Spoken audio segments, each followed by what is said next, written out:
Welcome back to the C++ DSA series on College वाला। I am संकेत सिंह और आज के इस लेक्चर में हम लोग बात करने वाले हैं बाइनरी सर्च एल्गोरिथम के बारे में।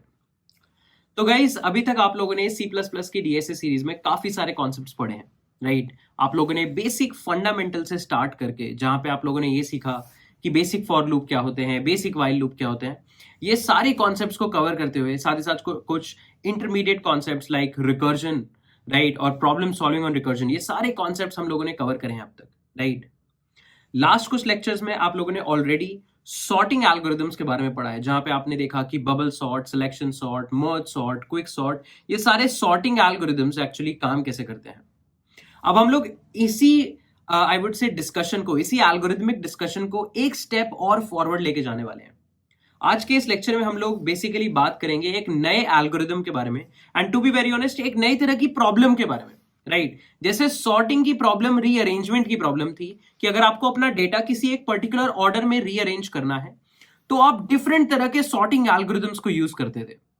अब यहां पे प्रॉब्लम स्टेटमेंट ही चेंज हो जाएगी।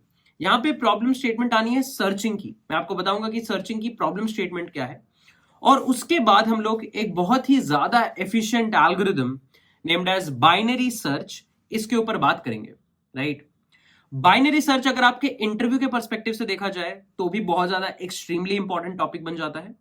और अगर आपको मैं कहूं एडवांस्ड एल्गोरिथम या कंपैरेटिव प्रोग्रामिंग जैसी चीजें कुछ करनी है, जहां पे आपको काफी हार्ड लेवल प्रॉब्लम सॉल्व करनी है, उन केसेस में भी काफी तरह की ऑप्टिमाइजेशंस आपको बाइनरी सर्च के साथ मिलती है, राइट? सो काफी इंटरेस्टिंग रहने वाला है लेक्चर। आज के इस लेक्चर में हम लोग ना सिर्फ बाइनरी सर्च का एल्गोरिथम समझेंगे बल्कि उसकी कोडिंग इंप्लीमेंटेशन भी देखेंगे कि कैसे आप बाइनरी सर्च को खुद से कोड कर सकते हो C++ में। हम लोग बात करेंगे बाइनरी सर्च की टाइम कॉम्प्लेक्सिटी की, क्योंकि जब से हम लोगों ने टाइम कॉम्प्लेक्सिटी का लेक्चर कंप्लीट किया है, हमारा ये एजेंडा रहना चाहिए कि कोई भी क्वेश्चन हम लोग सॉल्व करते हैं, कोई भी एल्गोरिथम हम लोग करते हैं, राइट, उसकी कॉम्प्लेक्सिटी क्या है, उसका टाइम एंड स्पेस एनालिसिस क्या है, ये बात हमें पता होनी चाहिए। उसके बाद बाइनरी सर्च की स्पेस कॉम्प्लेक्सिटी के ऊपर बात करेंगे, काफी सिंपल रहेगा। कुछ बेसिक प्रॉब्लम्स पिक करेंगे हम लोग बाइनरी सर्च के ऊपर, राइट? और साथ ही साथ रिकर्सिव इंप्लीमेंटेशन भी बाइनरी सर्च का करने की कोशिश करेंगे कि नॉर्मल आइटरेशन से कैसे इसका रिकर्सिव इंप्लीमेंटेशन डिफरेंट है, राइट? सो काफी जैम पैक्ड और पावर पैक लेक्चर होने वाला है, काफी ज्यादा मचाएंगे हम लोग लेक्चर में। बट उससे पहले आई वुड हाईली रिकमेंड कि अगर आप लोगों ने अभी तक बाकी की C++ की DSA सीरीज के वीडियोस नहीं देखे, सो मैं रिकमेंड करूंगा कि आप जरूर उनको जाके देखें। सारी वीडियोस में आपको कुछ ना कुछ नया सीखने को मिलने वाला है, राइट? इस वीडियो के लास्ट में आपको जो भी डाउट्स हो आप कमेंट सेक्शन में पूछ सकते हैं। I would be really happy to answer them, right? आपके जो भी थॉट्स हैं, फीडबैक्स हैं, उन्हें जरूर अपने हमारे कमेंट सेक्शन में डालिए और एंड तक जरूर देखना है लेक्चर, ताकि जितने भी डिफरेंट प्रॉब्लम्स हम लोग सॉल्व करने वाले हैं उनका डीप एनालिसिस आपके दिमाग में एकदम ऐसे फिट हो जाए, ठीक है? चिपक जाना चाहिए सॉल्यूशन कि यार अच्छा, अगली बार अगर ऐसी सिमिलर प्रॉब्लम आएगी तो हम लोग कहीं ना कहीं इस स्ट्रैटेजी के साथ सोच सकते हैं। बाइनरी सर्च में तुम्हें एक स्ट्रैटेजी देने वाला है, ठीक है? ये जो स्ट्रैटेजी होगी, डिफरेंट तरह की प्रॉब्लम्स हम लोग देखेंगे वहां पे अप्लाई हो रही होगी। सो काफी मजा आने वाला है। Stay tuned for that, and without any further delay let's just start और डिस्कशन स्टार्ट करने की कोशिश करते हैं कि सबसे पहले सर्चिंग की प्रॉब्लम क्या होती है और कहां से बाइनरी सर्च आई वुड से पिक्चर में आता है और क्यों इतना ज्यादा इंपॉर्टेंट रहता है। Let's start discussion on that. So guys, सबसे पहले हम लोग बात करते हैं प्रॉब्लम ऑफ सर्चिंग के ऊपर, राइट? कि सर्चिंग की प्रॉब्लम एक्चुअली क्या है। तो देखो, आजकल के मॉडर्न एप्लीकेशंस में जैसे आप किसी ई कॉमर्स पे जाते हो तो ई कॉमर्स में आप प्रोडक्ट सर्च कर पाते हो। आप किसी OTT प्लेटफॉर्म्स पे जाते हो, राइट, और वहां पे आप लेट्स से अपनी फेवरेट मूवी या फेवरेट टीवी सीरीज सर्च कर पाते हो, राइट? किसी भी फूड डिलीवरी एप्लीकेशन पे जाते हो तो आप अपने रेस्टोरेंट्स या अपने फेवरेट फूड को सर्च कर पाते हो। तो कहीं ना कहीं ये सर्चिंग की जो प्रॉब्लम है, ये आप ऑलरेडी कई सारी एप्लीकेशंस में इंप्लीमेंटेड देखते हो, राइट? कोई भी आपको डेटा पॉइंटर सर्च करना होता है, वो चाहे मूवी हो या फिर आपकी कॉन्टैक्ट लिस्ट में कोई यूजर हो, राइट, या फिर आपका फेवरेट रेस्टोरेंट हो, इन सारे केसेस में depending on case to case, क्योंकि सारे केसेस भी डिफरेंट है, डिफरेंट तरीके से हमें किसी ना किसी एलिमेंट को या किसी ना किसी डेटा को सर्च करना होता है, राइट? यूजर की डिमांड के बेसिस पे हमें डेटा को सर्च करना होता है कि एक्चुअली ये डेटा क्या रिजेंबल, कहां पे है, क्या रिजेंबल कर रहा है, एंड सो ऑन। ये हमारी प्रॉब्लम होती है सर्चिंग की, ठीक है? अब ऐसा नहीं है कि सर्चिंग की प्रॉब्लम कोई बहुत ही न्यू प्रॉब्लम है, ये बहुत ही ओल्ड प्रॉब्लम है और काफी ज्यादा रिसर्च हो रखी है इस पे, है ना। तो different kind of searching I would से प्रॉब्लम्स के लिए, मतलब जैसे अगर आपकी कॉन्टैक्ट लिस्ट है और उस कॉन्टैक्ट लिस्ट में आपने नाम टाइप करना स्टार्ट किया, जैसे कि आपने कॉन्टैक्ट लिस्ट में टाइप करा SA, तो SA से स्टार्ट होने वाले सारे के सारे कॉन्टैक्ट्स आपको लिस्ट हो जाएंगे। लेट्स से सैम, संकेत, समीर, सार्थक, ऐसे आपको सारे नाम लिस्ट हो जाएंगे। तो ये जो देख रहे हो आप, आपको वो सारे नाम चाहिए जो ऐसे से स्टार्ट होते हैं, राइट। तो वो आप सारे नाम सर्च करना चाहते हो जो ऐसे से स्टार्ट होते हो। ये एक डिफरेंट तरह की सर्चिंग प्रॉब्लम है, ये एक डिफरेंट तरह की सर्चिंग प्रॉब्लम है। अगर आप प्रोडक्ट सर्च कर रहे हो, राइट, आप चाहते हो कि आप वो सारे प्रोडक्ट ले आओ जिनका प्राइस 100 रुपीज से ज्यादा और 500 से कम हो, ये एक अलग तरह की सर्चिंग प्रॉब्लम है। So depending on business use case to use case, depending on different type of problems in hand, हमारे पास डिफरेंट तरह के सर्चिंग सिनेरियोज एग्जिस्ट करते हैं। सो थ्रू आउट आपकी जो एल्गोरिथमिक जर्नी होगी ना, आप उसमें डिफरेंट तरीके से सर्चिंग को इंप्लीमेंट होते हुए देखोगे। ऐसा नहीं है इस लेक्चर में हम लोग बाइनरी सर्च देखेंगे तो सर्चिंग को सॉल्व करने के लिए वो एक ही तरीका है, ऐसा नहीं है। डिपेंड्स कि कैसी सर्चिंग की प्रॉब्लम है, उसके ऊपर चीजें चेंज हो सकती हैं, राइट।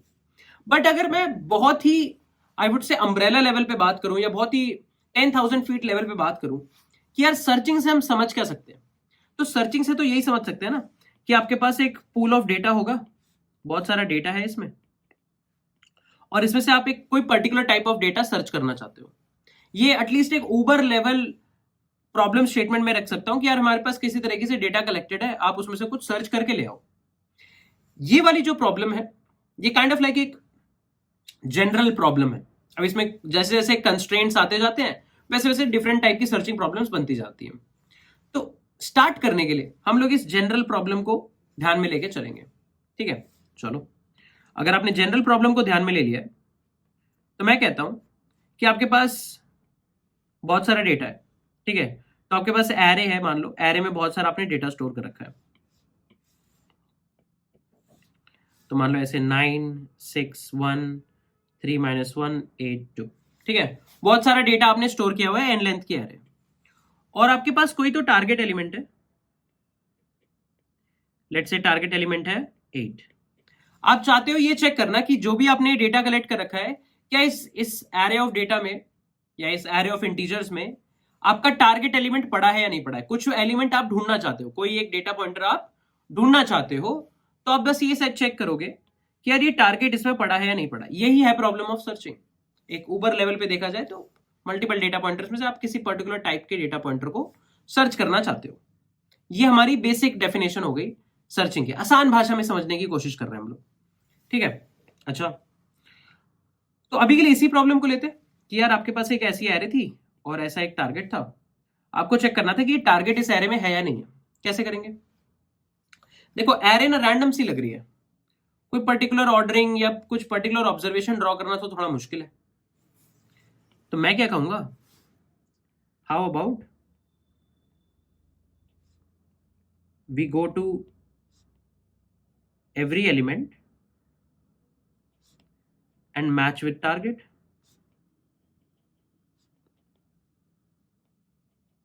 राइट, देखो मैं क्या कहता हूं, यार हमें नहीं पता इसमें टारगेट कहीं पे है या नहीं है, तो एक काम करो ना, ब्रूट फोर्स सॉल्यूशन लगाओ। ये हमारा ब्रूट फोर्स सॉल्यूशन ही हो गया ऑलमोस्ट, है ना। कुछ ज्यादा स्मार्टनेस नहीं है इस सॉल्यूशन में। हम कहते हैं कि यार हमें नहीं पता कि कौन सा वाला एलिमेंट आपका टारगेट एलिमेंट है। आप एक काम करो, सारे एलिमेंट पे जाके कंपेयर कर लो, एक एक करके जाओ, सारे एलिमेंट को कंपेयर करते जाओ। तो सबसे पहले 1 को कंपेयर करेंगे, फिर 6 को कंपेयर करेंगे, फिर 9 को कंपेयर करेंगे एंड सो ऑन। एक एक करके आप सारे एलिमेंट्स को कंपेयर करते जाओ। जो एलिमेंट टारगेट के बराबर हो गया वो इंडेक्स आपका आंसर है कि ये भाई इस इंडेक्स पे टारगेट पड़ा था। अगर एक भी ऐसा इंडेक्स नहीं मिला जो टारगेट के बराबर है तो -1 रिटर्न कर दो, ठीक है। अच्छा, तो कैसे करेंगे? एक लूप चला लेते हैं, एक वेरिएबल रखते हैं आई। हम लोग चेक करेंगे कि क्या ith element that is ARR of i बराबर है टारगेट के, डबल इक्वल टू टारगेट।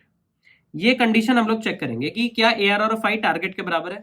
तो क्या 1 8 के बराबर है? नो, तो हम सीधा मूव ऑन कर जाएंगे। क्या 6 8 के बराबर है? नो। क्या 9 8 के बराबर है? नो। क्या 3 8 के बराबर है? नो। क्या -1 8 के बराबर है? नो। क्या 8 8 के बराबर है? जी हाँ, 8 8 के बराबर है। तो अगर 8 और 8 बराबर है तो ये जो ith इंडेक्स है यही हमारा आंसर है. This ith index should be the answer. Right. तो अब यहां पे आपको देखने से क्या समझ में आ रहा है कि यार पहले ना आपके पास n एलिमेंट्स थे. राइट. ये देखो पहले आपके पास n एलिमेंट्स थे. उन n एलिमेंट्स में से कोई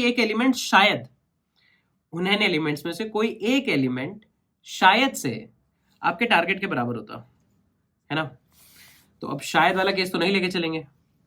तो हम क्या कहेंगे कि यार एक एक करके सारे एलिमेंट को कंपेयर कर लो ना, शायद वायद हटाते.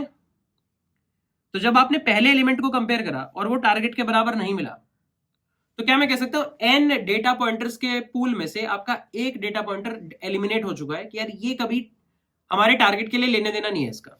तो ये एलिमेंट जा चुका है. अगर आपके पास ये एलिमेंट जा चुका है तो आपके पास कितने एलिमेंट बचे हैं ढूंढना. आपके पास n-1 एलिमेंट्स बचे हैं. तो आप n से n-1 एलिमेंट्स पे आ गए हो क्योंकि आपने एक एलिमेंट को तो डिस्कार्ड कर दिया है. ठीक है. और कंपैरिजन तो कांस्टेंट टाइम टास्क है तो चले. अच्छा, अब यहां पे 6 को कंपेयर के टारगेट से 6 भी बराबर नहीं है तो ये 6 भी किसी काम का नहीं है ना, क्योंकि ये 8 के बराबर नहीं है. इसका हम क्या ही करेंगे, तो इसको भी अवॉइड कर देते हैं. तो आपके पास कितने एलिमेंट्स रह गए, n-2 एलिमेंट्स रह गए. तो देखो हर आइट्रेशन में आप एक एलिमेंट एलिमिनेट कर देते हो जो हमारे काम का नहीं है. तो पहले आपके पास n एलिमेंट्स थे जिसमें से आप चॉइसेस ले सकते थे. आपने एक एलिमेंट को एलिमिनेट कर दिया तो आपके पास n-1 एलिमेंट्स बचे. अब उन n-1 एलिमेंट्स में से एक और एलिमेंट एलिमिनेट कर दिया तो आपके पास n-2 एलिमेंट्स बचे एंड सो ऑन. लास्ट में क्या होगा, 3 एलिमेंट बचेंगे, उसमें से आप एक एलिमिनेट कर दोगे, 2 बचेंगे, फिर लास्ट में एक ही एलिमेंट बचेगा. वो एलिमेंट अगर टारगेट के बराबर है तो ठीक है, वरना पहले तो कुछ नहीं मिला. तो यहां पे अगर आप केयरफुली एनालाइज करने की कोशिश करोगे तो हम अगर ध्यान से देखें तो पहली आइट्रेशन में वैल्यू है n, दूसरी आइट्रेशन में n-1 so on and so fourth. Her iteration में आप एक यूनिट से रिड्यूस कर जाते हो, n से n-1, फिर n-2, फिर n-3. जैसे मान लो 5 होता तो 5 से 4 आते, 4 से 3, 3 से 2, 2 से 1. राइट. अब ये जो n है या n-1 है, ये क्या डिनोट करता है, ये एक्चुअली डिनोट क्या करता है. अगर मैं बात करूं n, तो n क्या डिनोट कर रहा है कि यार पहले ना शुरू में मेरे पास n एलिमेंट्स थे जिसमें से मुझे टारगेट ढूंढ के लाना था. अब पहली आइट्रेशन के बाद जब मैंने 1 को इग्नोर कर दिया है तो हमारे पास n-1 एलिमेंट्स है जिसमें से मुझे टारगेट लेकर आना है. तो ऐसे आपका ना जो स्पेस, जो आई वुड से एरिया ऑफ सर्च है या जो एलिमेंट्स अंडर कंसिडरेशन है कि इतने एलिमेंट में कंसिडर कर रहा था, वो कम होते जा रहे हैं. सो टेक्निकली ये तुम्हारा size of the search space है.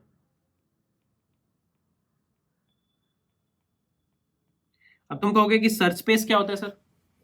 सर्च स्पेस मतलब वो एरिया या वो डेटा सेट या वो रेंज जहां पे आप अपना सर्चिंग एल्गोरिथम लगा रहे हैं. देखो सर्चिंग एल्गोरिथम ही ना एक एक करके सब पे जाके चेक कर रहे हैं.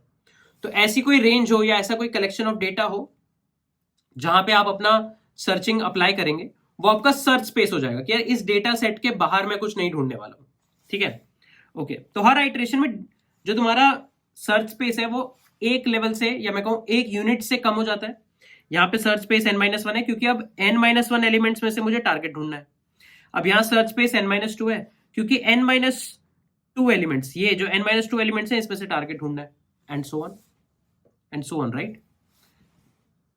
तो अगर ऐसा सिचुएशन है तो क्या मैं कह सकता हूं n एलिमेंट्स थे. वर्स्ट केस क्या होगा, वर्स्ट केस होगा कि टारगेट प्रेजेंट ही नहीं है. वर्स्ट केस होगा टारगेट प्रेजेंट ही नहीं है. मान लो 18 होता तो 18 से भी मैच नहीं करता, 2 से भी मैच नहीं करता और दैट्स इट. तो वर्स्ट केस तो ऐसा होगा कि जब हमारा टारगेट किसी एलिमेंट के बराबर है ही नहीं, मतलब टारगेट प्रेजेंट ही नहीं है एलिमेंट. उस केस में कंप्लेक्सिटी क्या होगी, आप हर आइट्रेशन में एक साइज कम कर देते हैं. तो मान लो 5 से 4 हो गए, 4 से 3, 3 से 2 एंड सो ऑन. तो अगर n एलिमेंट्स हैं तो क्या मैं कह सकता हूं कि approximately order of n time में आप टारगेट को सर्च कर पाओगे. देखो मैं क्या कह रहा हूं, मैं कुछ ऐसा कह रहा हूं. मैं कहता हूं कि आप लोग एक लूप लिखो, less than n i plus plus. n क्या है, size of the given array. ठीक है. और मैं कहूंगा if ARR of i is equals to target. Right. तो विल से रिटर्न ट्रू. ठीक है, और ट्रू की जगह इंडेक्स रिटर्न कर लेते हैं, I will return i, otherwise I will return false. ठीक है, तो देखो क्या हो रहा है, हम लोग क्या ट्राई कर रहे हैं, एक एक करके सारे इंडेक्सेस पे जा रहे हैं। अगर कोई भी इंडेक्स टारगेट के बराबर है तो मैं वही इंडेक्स रिटर्न कर दूंगा। अगर पूरा लूप एग्जीक्यूट हो गया है और कोई इंडेक्स ऐसा नहीं मिला जो टारगेट के बराबर था, इसका मतलब टारगेट प्रेजेंट ही नहीं है। इस केस में अगर तुम ध्यान से देखो तो इंटरनल तो लूप की इंप्लीमेंटेशन कांस्टेंट है, इफ का चेक है तो कांस्टेंट है, यहाँ पे बस कंपैरिजन और इंक्रीमेंट हो रहा है। तो जितनी बार ये लूप चलेगा अप्रोक्सीमेटली उतनी ही है कॉम्प्लेक्सिटी। तो ये लूप चल रहा है n times, so order of n time हो गया, है ना। ऑर्डर ऑफ n आपकी टाइम कॉम्प्लेक्सिटी हो गई इस ब्रूट फोर्स टाइप की सॉल्यूशन की, जहां पे आप अपने टारगेट को हर इंडेक्स पे लेकर जाते हो, हर इंडेक्स पे चेक कराने की कोशिश कर रहे हो। ठीक है, ये जो ब्रूट फोर्स सॉल्यूशन है ना, इसको हम कहते हैं लीनियर सर्च। इसको हम कहते हैं लीनियर सर्च। लीनियर सर्च क्यों कहते हैं? क्योंकि आप अपने सर्च स्पेस को n से n-1, फिर n-1 से n-2, फिर n-3, मतलब ऐसे 1 के यूनिट में रिड्यूस कर रहे हो। तो जो ओवरऑल रिडक्शन है वो लीनियर है, ऐसा नहीं है कि शुरू में रिडक्शन थोड़ा कम है, बाद में बहुत ही एक्सट्रीम हो जाता है, राइट। दैट्स वाई हम लोग इसका नाम देते हैं लीनियर, राइट, कि आप एक ही एलिमेंट को हटा रहे हो और आपके पास n-1 एलिमेंट्स बचते हैं, फिर आप उसमें सेम चीज रिपीट करते हो, राइट। अब ये जो लीनियर सर्च एल्गोरिथम है, टेक्निकली वो बहुत ही ब्रूट फोर्स टाइप का एल्गोरिथम है ना, क्योंकि ये सारे के सारे इंडेक्सेस पे जा रहा है, कुछ बहुत स्मार्टनेस लेकर नहीं आ रहा है पिक्चर में। तो अब इस चीज को ओवरकम करने के लिए हमारे पास एक और सर्चिंग एल्गोरिथम एग्जिस्ट करता है, जिसका नाम है बाइनरी सर्च। अब बाइनरी तुम्हें नाम से भी थोड़ा बहुत आइडिया लग रहा होगा, बाकी मैं बताऊंगा। बट बाइनरी सर्च काफी सारी ऐसी प्रॉब्लम्स जो आई वुड से लीनियर सर्च से थोड़ा डिफिकल्ट होती है सॉल्व करनी, बाइनरी सर्च उन सबको ऑलमोस्ट कहीं ना कहीं सॉल्व कर देता है, राइट। तो हम लोग अब बाइनरी सर्च के ऊपर हॉप ऑन करेंगे। आई होप कि ये बेसिक लीनियर सर्च कैसे चल रहा है इसका लॉजिक सबको क्लियर है। और अब हम लोग चलने वाले हैं बाइनरी सर्च के ऊपर। बाइनरी सर्च के ऊपर देखेंगे कि क्या कॉन्सेप्ट है, क्या कोडिंग है, and so on, right. So I hope this much part, यहां तक का सब कुछ आप सब लोगों को एब्सोल्युटली क्लियर है। तो आई होप गाइस कि आप लोगों को लीनियर सर्च का लॉजिक समझ में आ रहा होगा। अब अगर लीनियर सर्च आपको दिमाग में सही सेट बैठ रहा है, तो अब हम स्टार्ट करते हैं बाइनरी सर्च के ऊपर बात करना, ठीक है। देखो बाइनरी सर्च में तुम यहां पे ये वर्ड समझ पढ़ पा रहे होगे, बाई सम, जनरली बाई का फैक्टर या binary search, binary numbers, binary trees, ये जो बाइनरी वाला आई वुड से फ्रेज है ना, आपको हमेशा ऐसी जगह दिखेगा जहां पे आप कहीं ना कहीं 2 के फैक्टर्स में कुछ कुछ खेल रहे होगे, ठीक है। अब यहां पे इसका सेंस क्या बन रहा है, चलो उसके ऊपर बात करते हैं। तो देखो अगर आपके पास एक सर्च स्पेस है, मैंने सर्च स्पेस के बारे में समझाया। सर्च स्पेस क्या है? वो रेंज या वो डेटा सेट जहां पे आपको डेटा फाइंड करना है, आपको कुछ भी फाइंड करना है, आप कुछ सर्च करना चाहते थे, किस बाउंडेड रीजन में, मतलब किस रेंज में या फिर किस डेटा सेट में, मान लो डेटा सेट एरे की फॉर्म में रिप्रेजेंट कर रहे हो, तो किस तरीके से आप डेटा को सर्च करना चाहते हो, कहां पे सर्च करना चाहते हो, वो आपकी सर्च स्पेस हो गई। अब मान लो आपके पास एक सर्च स्पेस है, ठीक है। इस सर्च स्पेस को अगर मैं 2 इक्वल पार्ट्स में डिवाइड करूं, ठीक है, इस सर्च स्पेस को मैं 2 इक्वल पार्ट्स में डिवाइड करूं, right, this is left, this is right, ठीक है, एक लेफ्ट और राइट पार्ट में मैं डिवाइड करूं, जहां पर जो लेफ्ट सर्च स्पेस है वो किसी प्रॉपर्टी के बेसिस पे राइट सर्च स्पेस से डिफरेंट हो, तो मैं कह सकता हूं कि हम वहां बाइनरी सर्च को अप्लाई कर सकते हैं। तुम कहोगे कि कैसी प्रॉपर्टी आप ढूंढना चाहते हो, क्या कहना क्या चाह रहे हो, चलो देखते हैं। फॉर एग्जाम्पल,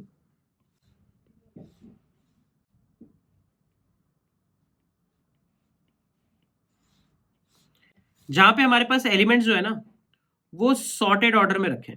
अब ये चीज आपके दिमाग में, इससे पहले कि मैं बाइनरी सर्च इवन स्टार्ट करूं, मैं ये फीड कर देना चाहूंगा कि ऐसा नहीं है कि बाइनरी सर्च सिर्फ सॉर्टेड एरेस पे ही अप्लाई होगा, क्योंकि अगर मैंने पहला एग्जांपल सॉर्टेड ले लिया है, इसका मतलब ये नहीं है कि बाइनरी सर्च सिर्फ सॉर्टेड एरेस के लिए ही एप्लीकेबल है। कुछ केसेस में जहां पे एरे सॉर्टेड नहीं है, वहां पे भी बाइनरी सर्च अप्लाई हो सकता है, अगर वो पहली वाली कंडीशन ट्रू हो जाए, जो कि मैंने आपको बताया कि आपकी सर्च स्पेस 2 इक्वल पार्ट में डिवाइड हो पाए, such that first part second part से किसी तरीके से किसी प्रॉपर्टी के बेसिस पे डिफरेंट, है ना। तो उसके ऊपर बात कर सकते हैं हम लोग। अभी के लिए हम लोग एक सिंपल एग्जांपल लेते हैं कि यार एक एरे है, वो एरे अभी के लिए सॉर्टेड है असेंडिंग ऑर्डर में, ठीक है। चलो तो एग्जांपल डाल लेते हैं।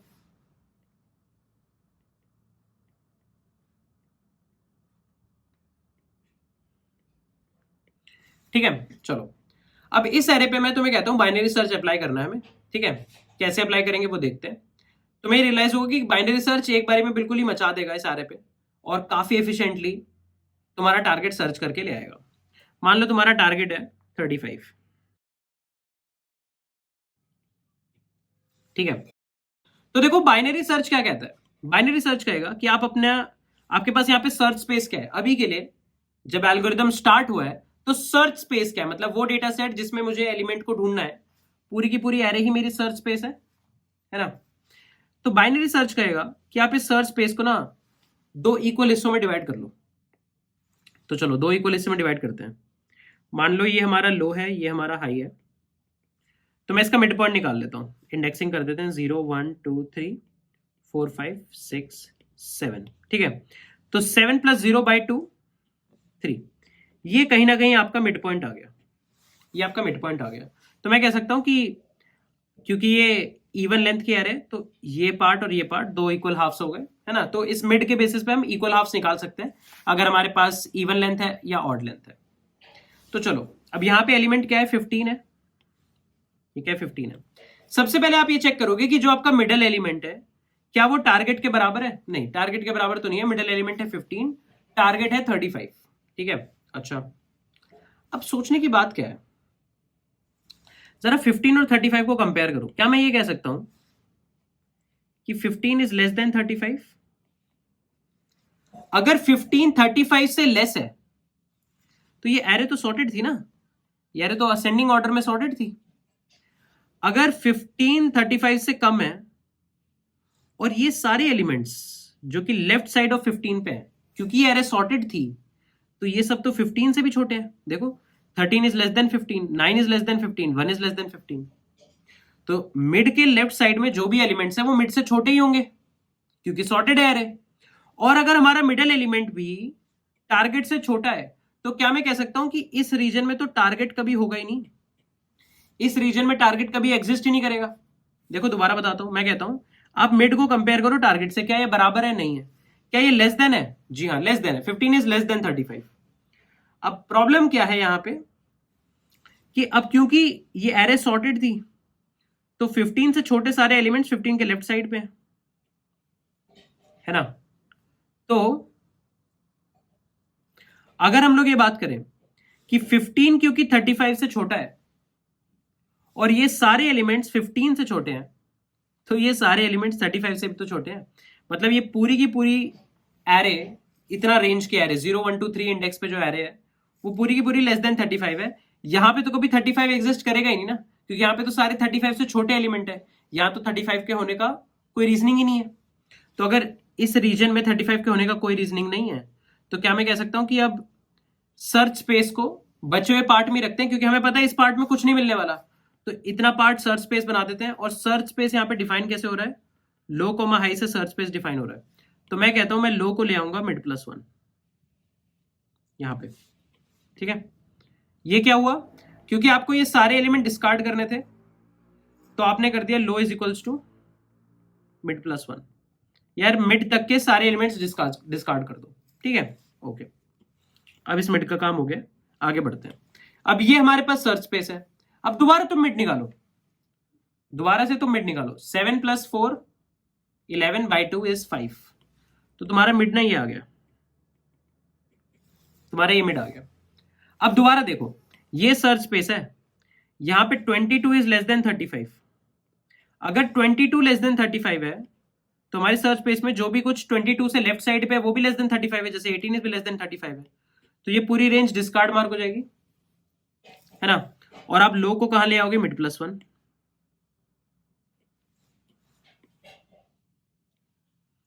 ठीक है। लो आपके पास यहां आ गया, ठीक है। अब चलो दोबारा से, हमें पता है कि ये हमारी सर्च स्पेस है, दोबारा मिड निकालते हैं। 7 + 3 6 7 + 6 13/2, ये आ गया हमारा मिड।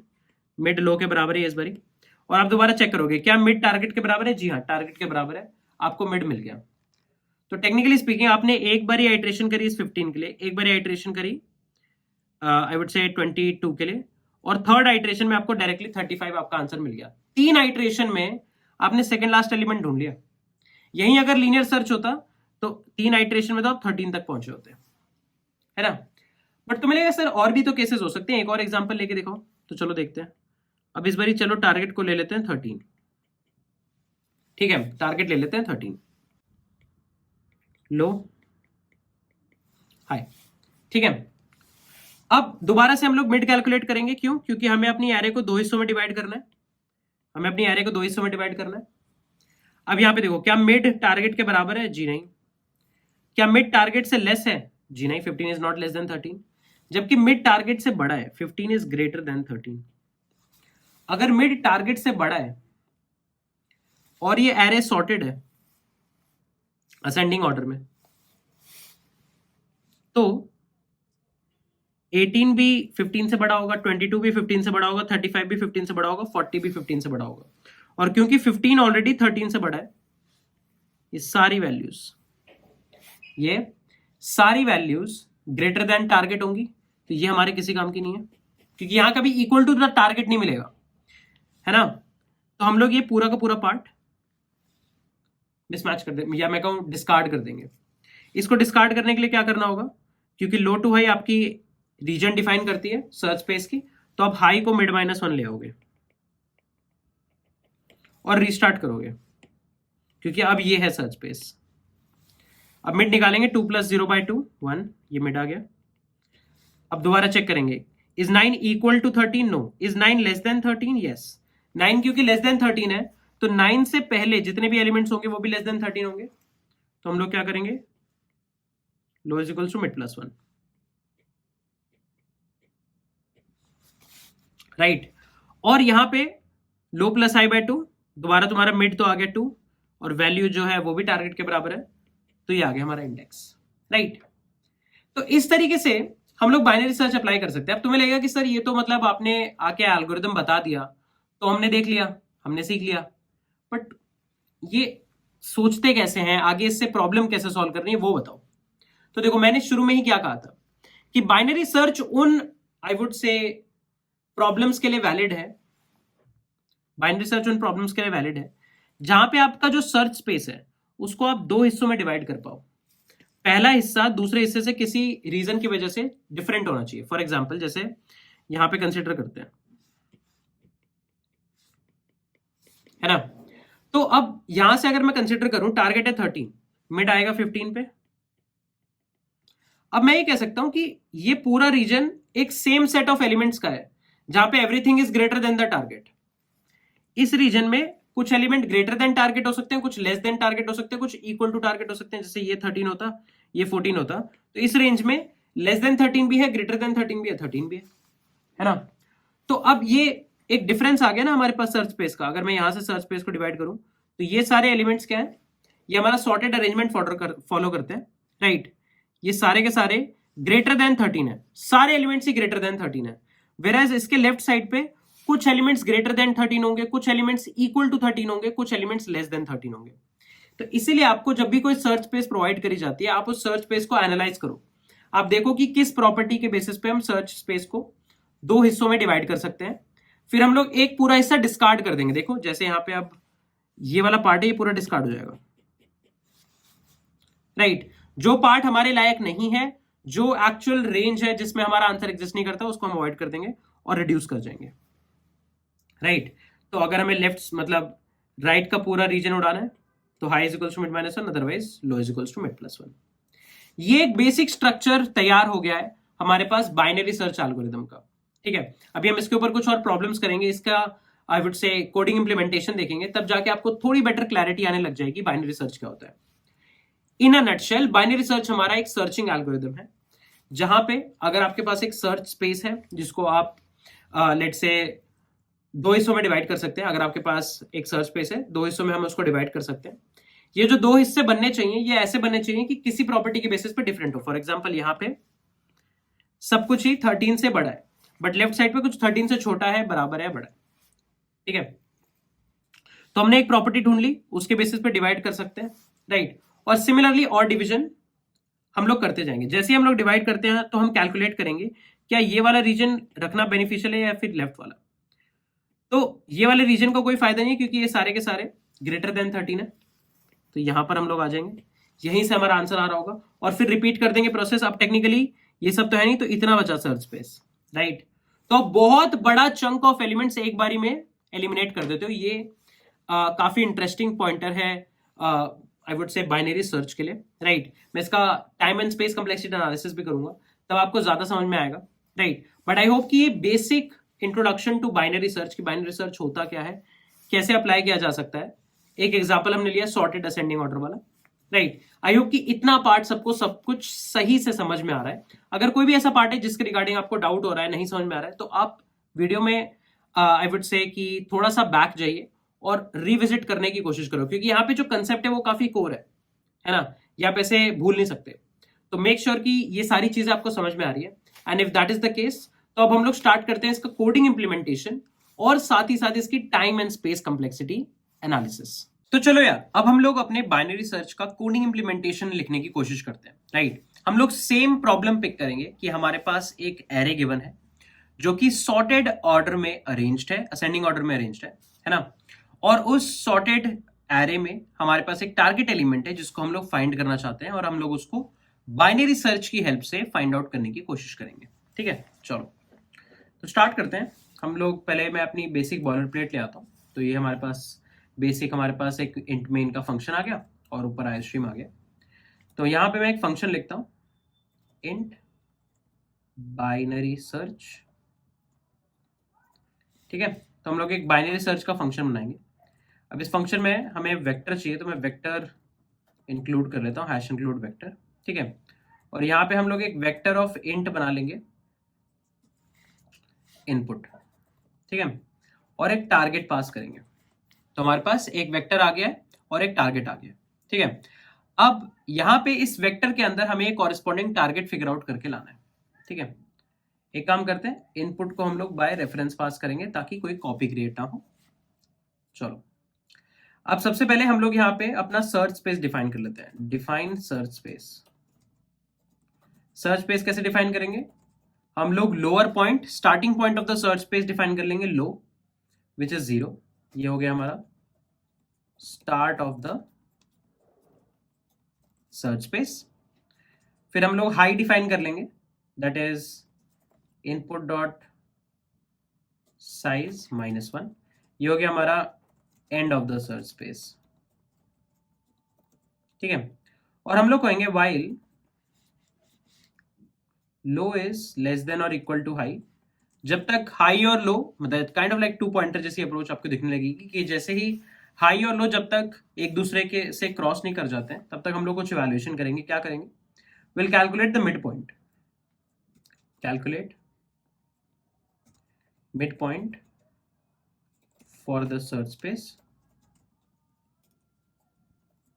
ठीक है। तो int mid is equals to low plus high by 2, ठीक है। और उसके बाद हम लोग चेक करेंगे, हो सकता है कि हमारा जो मिड इंडेक्स है, जो हमारे पास मिडिल पॉइंट आया, उस पे ही टारगेट पड़ा हो। तो या तो मिडिल इंडेक्स ही टारगेट के बराबर होगी, तो हम लोग मिडिल इंडेक्स से रिटर्न कर देंगे, रिटर्न मिड, क्योंकि हमें आंसर मिल गया, राइट। अदरवाइज अगर हमारा जो मिडिल एलिमेंट है वो लेस देन टारगेट हुआ, इसका मतलब अगर middle less than the target है तो मिडल से लेफ्ट साइड पे भी सब कुछ लेस देन द टारगेट होगा। तो लेफ्ट साइड वाला पूरा पार्ट हमें डिस्कार्ड करना है, discard the left part, left of mid. हम करेंगे low is equals to mid plus 1। Otherwise अगर बराबर नहीं है, अगर mid less than the target नहीं है तो mid greater than the target है, तो यहां पे discard the right of mid. तो high is equals to mid -1, as simple as that, right. Finally अगर पूरा का पूरा लूप खत्म हो चुका है और आपने एक भी बार ये कंडीशन हिट नहीं करी, मतलब आपको टारगेट नहीं मिला, तो फाइनली आप रिटर्न कर दो -1, दैट्स इट। ठीक है, चलो तो एक काम करते हैं, एक वेक्टर बनाते हैं, वेक्टर ऑफ इंट इनपुट। ठीक है, और यहाँ पे कुछ एलिमेंट्स दे देते हैं। सो एक एग्जांपल लेते हैं, 2 4 5 7 15 24 45 50। ठीक है, एक इनपुट ले लेते हैं, एक टारगेट लेते हैं, इन टारगेट वैल्यू लेते हैं 15। ठीक है, ऑलमोस्ट मिडिल पॉइंट के आसपास ही बैठ रही है। हम कहेंगे cout binary search input comma target. ठीक है, चलो रन करते हैं।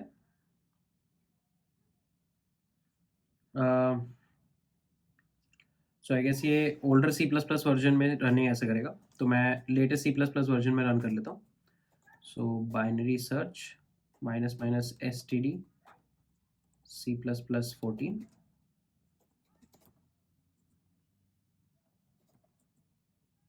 ठीक है, तो यहाँ पे तुम देख सकते हो कि हमारे पास इंडेक्स आ गया है 4, राइट।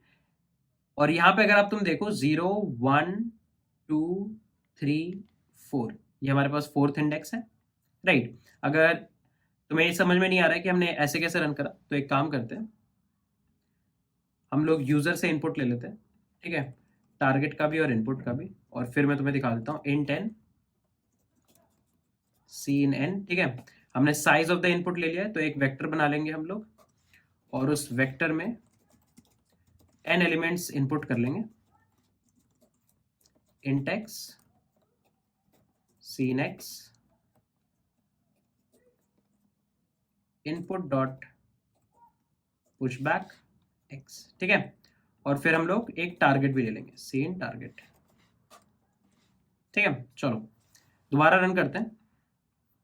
यहाँ पे सबसे पहले इनपुट ले लेते हैं। सो फॉर एग्जांपल हमारे पास 8 लेंथ का इनपुट आ रहा है, 2 4 5 7 15 24 और 45 और 50।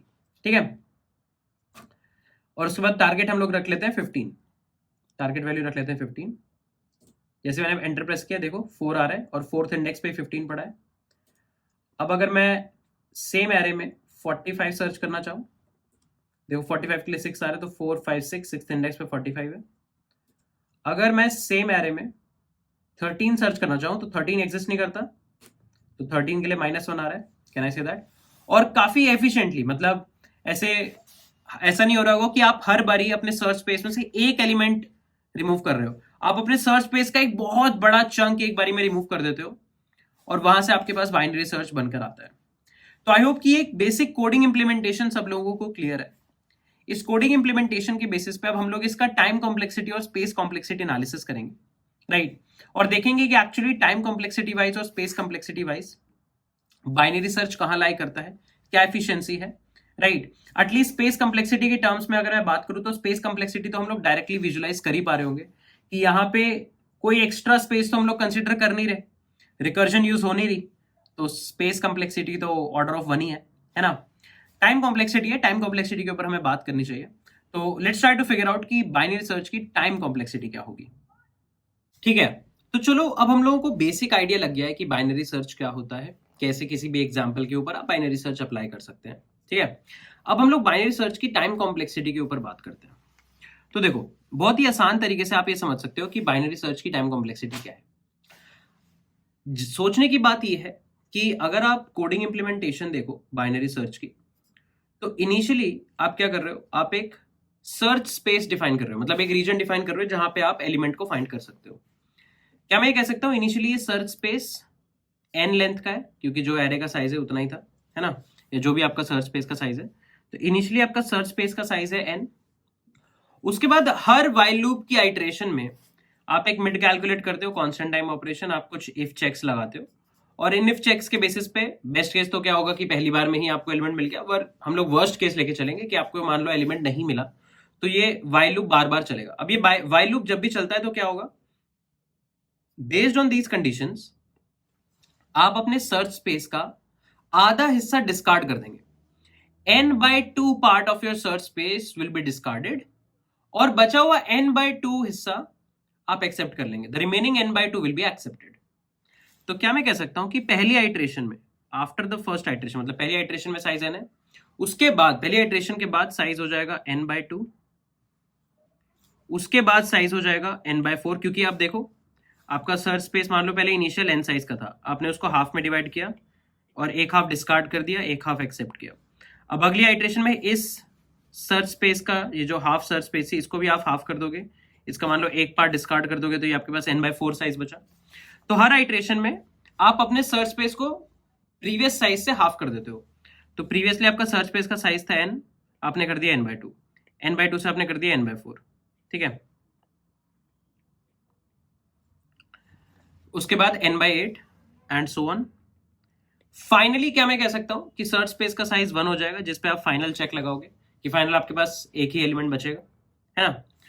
तो अगर मैं इस एक्सप्रेशन को इस तरीके से लिखूं कि n को लिख सकते हैं n/2⁻0, ये हो गया n/2⁻1, n/2⁻2, n/2⁻3, so on and so forth.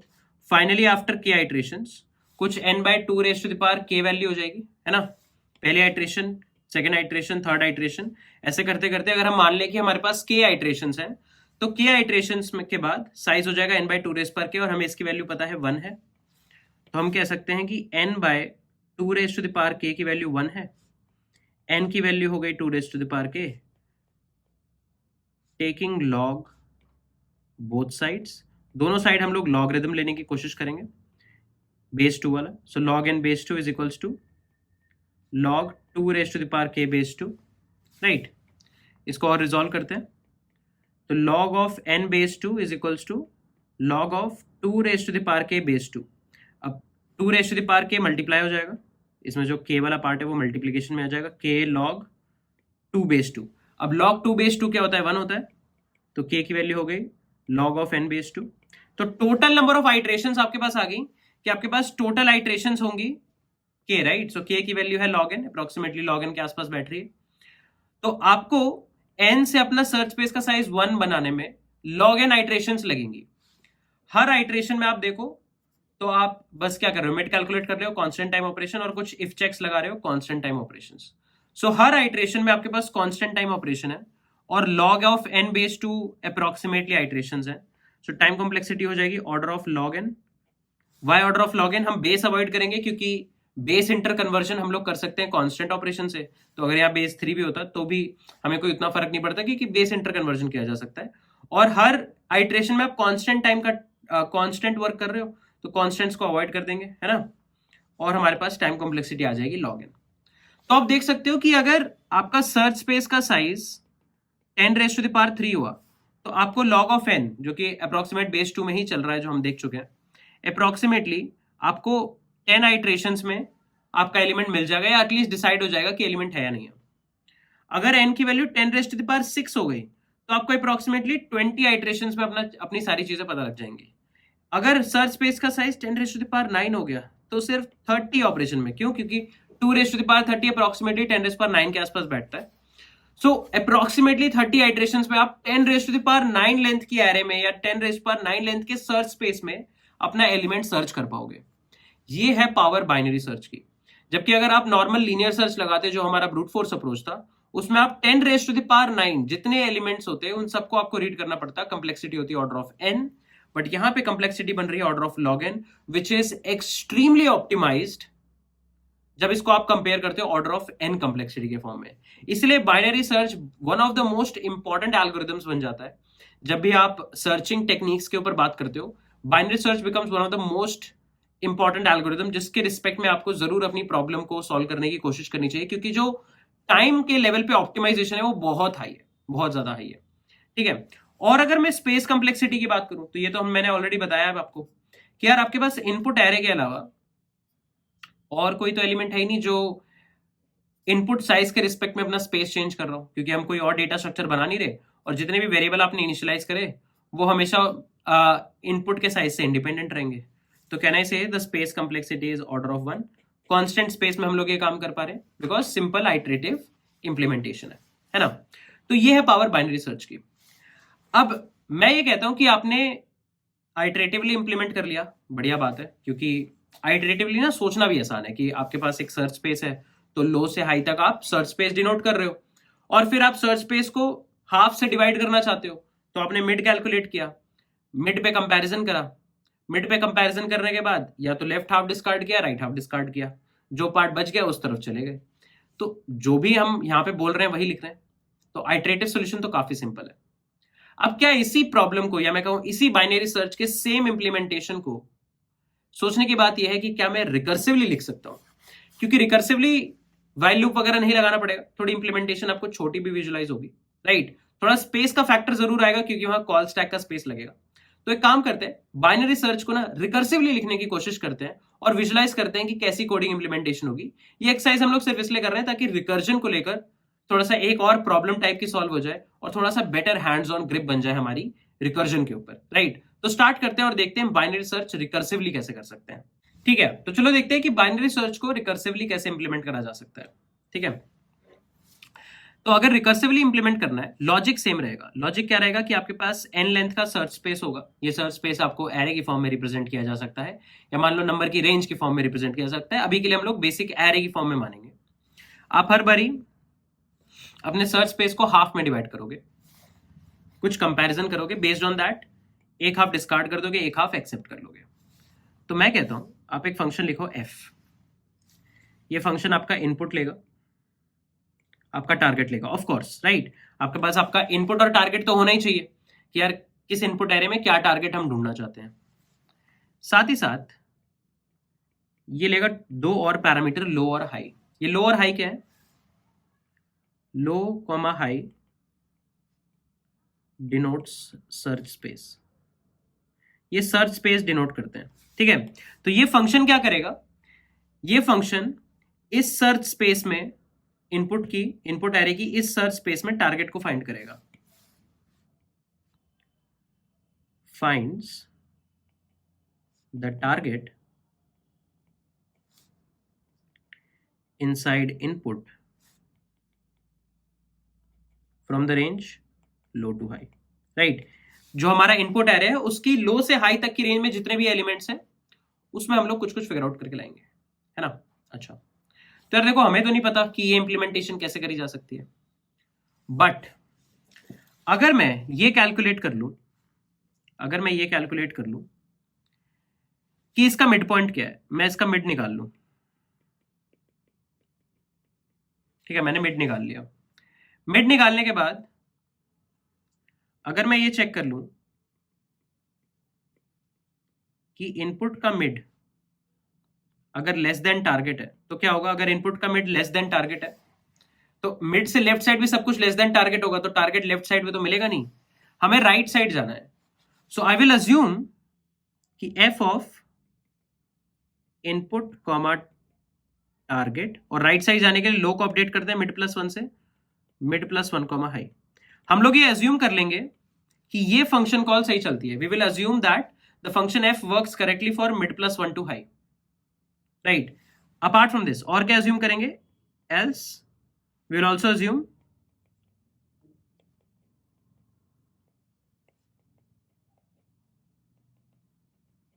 हम लोग ये भी अज्यूम करेंगे कि low comma mid minus one के लिए भी एफ सही से चलता है। तो हमारा सेल्फ वर्क क्या होगा कि आप बस कंपेयर कर लो कि इनपुट लेस देन टारगेट है तो राइट साइड चले जाओ, अदरवाइज लेफ्ट साइड चले जाओ। साथ साथ एक चेक और हम लोग लगाएंगे यहाँ पे कि अगर इनपुट ऑफ मिड टारगेट के बराबर ही है तब तो आगे कोई रिकर्सिव कॉल करने की जरूरत ही नहीं है, तब तो हम लोग यहां से डायरेक्टली रिटर्न कर देंगे। तो देखो, सिंपल इंप्लीमेंटेशन मैं कह रहा हूं, मैं कहता हूं आप एक फंक्शन लिखो। रिकर्सिव फंक्शन में हम लोगों ने क्या सीखा है? जो जो इन्वॉल्व पार्टीज हैं या जो जो इन्वॉल्व आर्ग्यूमेंट्स हैं उसे हम लोग लेकर चलेंगे। इनपुट तो चाहिए ही क्योंकि वो हमारी एरे है, टारगेट तो चाहिए ही क्योंकि उसे ही ढूंढना है, लो और हाई क्या रिप्रेजेंट करते हैं? आपके सर्च स्पेस की रेंज। तो जो नॉर्मल इंप्लीमेंटेशन आइटरेटिव थी उसमें आप क्या कर रहे थे? आइटरेटिव इंप्लीमेंटेशन में आप मिड निकालते थे। मैं कहता हूं आपका सेल्फ वर्क यहां भी है कि आपको मिड तो निकालना ही होगा, और फिर आप कंपेयर करते थे क्या मिड टारगेट के बराबर है। ये आपका सेल्फ वर्क अभी भी रहेगा, ठीक है। ये अभी भी हमारे पास सेल्फ वर्क रहेगा कि if input of mid is equals to target तो रिटर्न मिड, है ना। ये अभी भी सेल्फ वर्क रहेगा कि यार हो सकता है मिडिल पॉइंट ही हमारा फाइनल एलिमेंट है जो हमें सर्च करना है, टारगेट एलिमेंट है। वरना अगर हमारा जो इनपुट है वो लेस देन टारगेट है तो मिड से लेफ्ट साइड भी सब कुछ लेस देन टारगेट होगा, तो वहां तो एलिमेंट होगा नहीं। तो आप क्या करो, आप अपनी सर्च स्पेस राइट साइड पे रिड्यूस कर दो कि आई एम डेफिनेटली श्योर कि अगर टारगेट एग्जिस्ट करता है तो राइट हाफ में एग्जिस्ट करेगा, तो ये वाला जो भी आपका आंसर है उसे रिटर्न कर देंगे। अदरवाइज अगर बराबर नहीं है, लेस नहीं है, तो ग्रेटर देन है। ग्रेटर देन में आपको पता है अगर input of mid he greater than target है तो मिड के राइट साइड भी सब ग्रेटर देन टारगेट होगा, तो आप अज्यूम करके लाओगे कि यार आपको किसी तरह लो कॉमा मिड -1 के लिए ये फंक्शन सही चलेगा, राइट। एंड इसकी वैल्यू हम रिटर्न कर देंगे। तो अजम्पशन क्या है, ये फंक्शन कॉल्स, ये दो फंक्शन कॉल्स अजम्पशन है कि हमारा फंक्शन एफ सही चलता है मिड +1 हाई के लिए और लो कॉमा मिड -1 के लिए। हमें लो कॉमा हाई के लिए नहीं पता है, तो अगर हम ये सेल्फ वर्क कर देंगे कि मिड कैलकुलेट करके कंपैरिजन बेसिस पे अपना रिकर्सिव अजम्पशन कॉल करेंगे तो हमारा काम बन जाएगा। That's it. तो अगर मैं इसे इंप्लीमेंट करना चाहूं तो मैं एक और फंक्शन लिखूंगा, इंट बाइनरी सर्च रिकर्सिव, ठीक है। ये सबसे पहले आपका वेक्टर ले लेगा इनपुट, एक टारगेट लेगा और साथ साथ लो और हाई भी लेगा क्योंकि ये सर्च स्पेस डिनोट करेंगे, ठीक है। आप क्या करोगे, मिड कैलकुलेट करोगे लो प्लस हाई बाय 2 और उसके बाद सबसे पहले तो सीधा ही चेक कर लो कि अगर input of mid he target के बराबर है तो रिटर्न मिड। ये तो सिंपल चेक है, ये तो कर ही लेते हैं, है ना। उसके बाद अगर input of mid is less than the target तो रिटर्न बाइनरी सर्च रिकर्सिव, यही हमारा एफ फंक्शन है, input comma target comma mid +1 high, कि हमें लेफ्ट साइड नहीं राइट साइड पे आंसर मिलेगा। अदरवाइज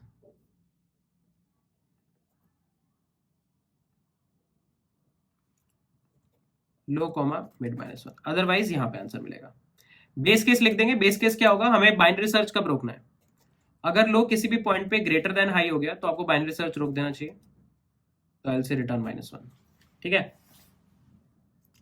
कि भाई किसी भी वजह से अगर लो ग्रेटर देन हाई हो गया, क्योंकि आप क्रॉस करते जा रहे हो, जैसे ही लो और हाई क्रॉस कर जाएंगे रिटर्न -1, दैट्स इट।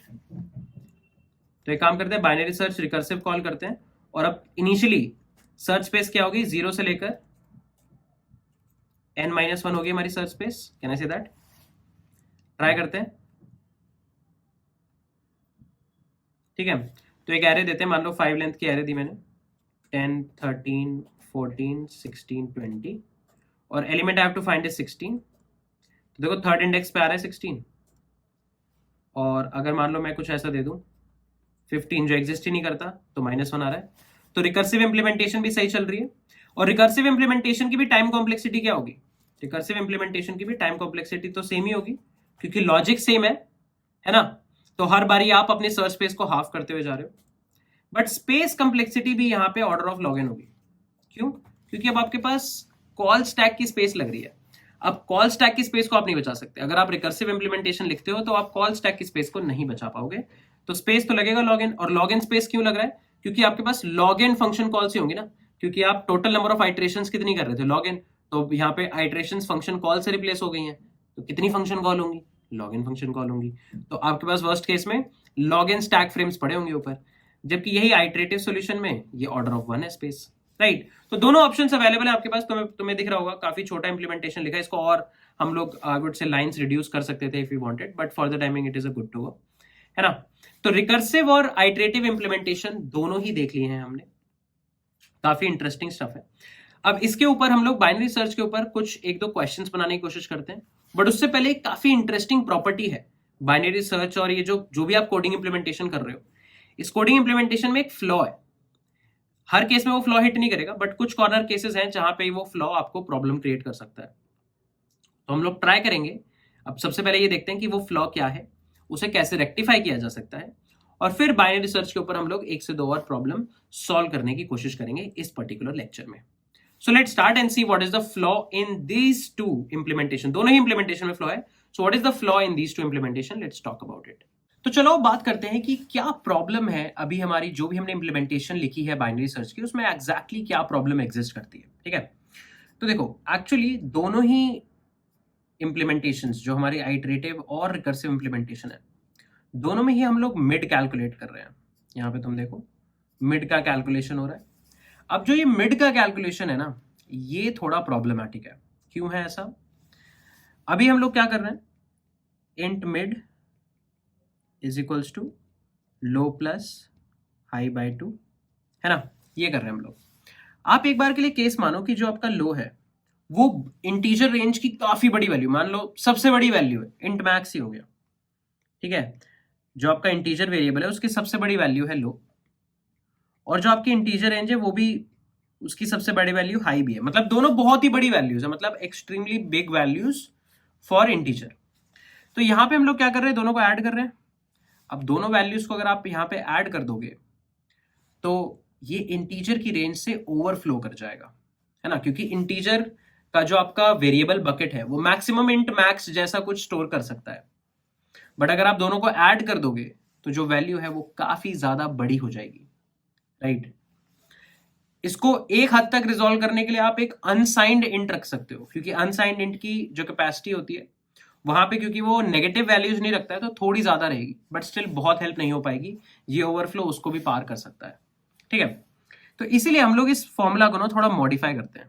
तो देखो अभी फॉर्मूला क्या है, मिड की वैल्यू है लो प्लस हाई बाई 2। ठीक है, अब इसको मैं ऐसे लिख सकता हूं, लो plus high plus low minus low. ठीक है, तो मैंने न्यूमरेटर में लो ऐड और सब्ट्रैक्ट कर दिया, तो न्यूट्रलिटी तो मेंटेन रही ना, लो को ही ऐड किया लो को ही सब्ट्रैक्ट किया, तो अभी भी लो प्लस हाई है। ठीक है, ओके। तो ये वैल्यू अगर मैं थोड़ी सी सिंप्लीफाई करूं, ये बन जाएगी लो प्लस लो एक तरफ प्लस हाई माइनस लो एक तरफ by 2। Low plus low is what, 2 low, 2 into low plus high minus low by 2, और ये बन जाएगी 2 into low by 2 is low plus high minus low by 2। तो अब देखते हैं कि एक्चुअली क्या हो रहा है। ये भी हम लोगों का एक मिड का मॉडिफाइड फॉर्मूला आ गया, modified formula for calculating mid inside binary search.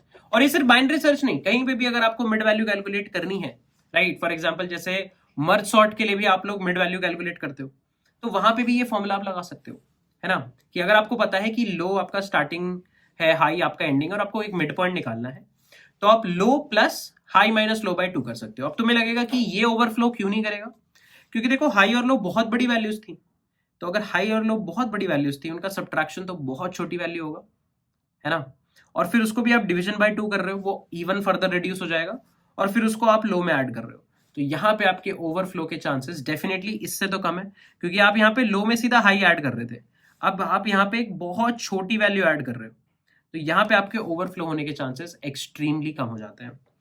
तो ये जो फॉर्मूला है, इससे हम लोग अपना बाइनरी सर्च मॉडिफाई कर सकते हैं। तो लो प्लस हाई बाई 2 लिखने की जगह आप लिख सकते हो low plus high minus low by 2। ठीक है, और यहां पे भी आप ये कर सकते हो low plus high minus low by 2। आपको इंटरनेट पे कई जगह ये फॉर्मूला दिखेगा, बट इसकी जो डेरिवेशन आप समझ सकते हो वो इस प्रूफ के जरिए समझ सकते हो। एक और तरीके से आप ये सेम फॉर्मूला कैलकुलेट कर सकते हो।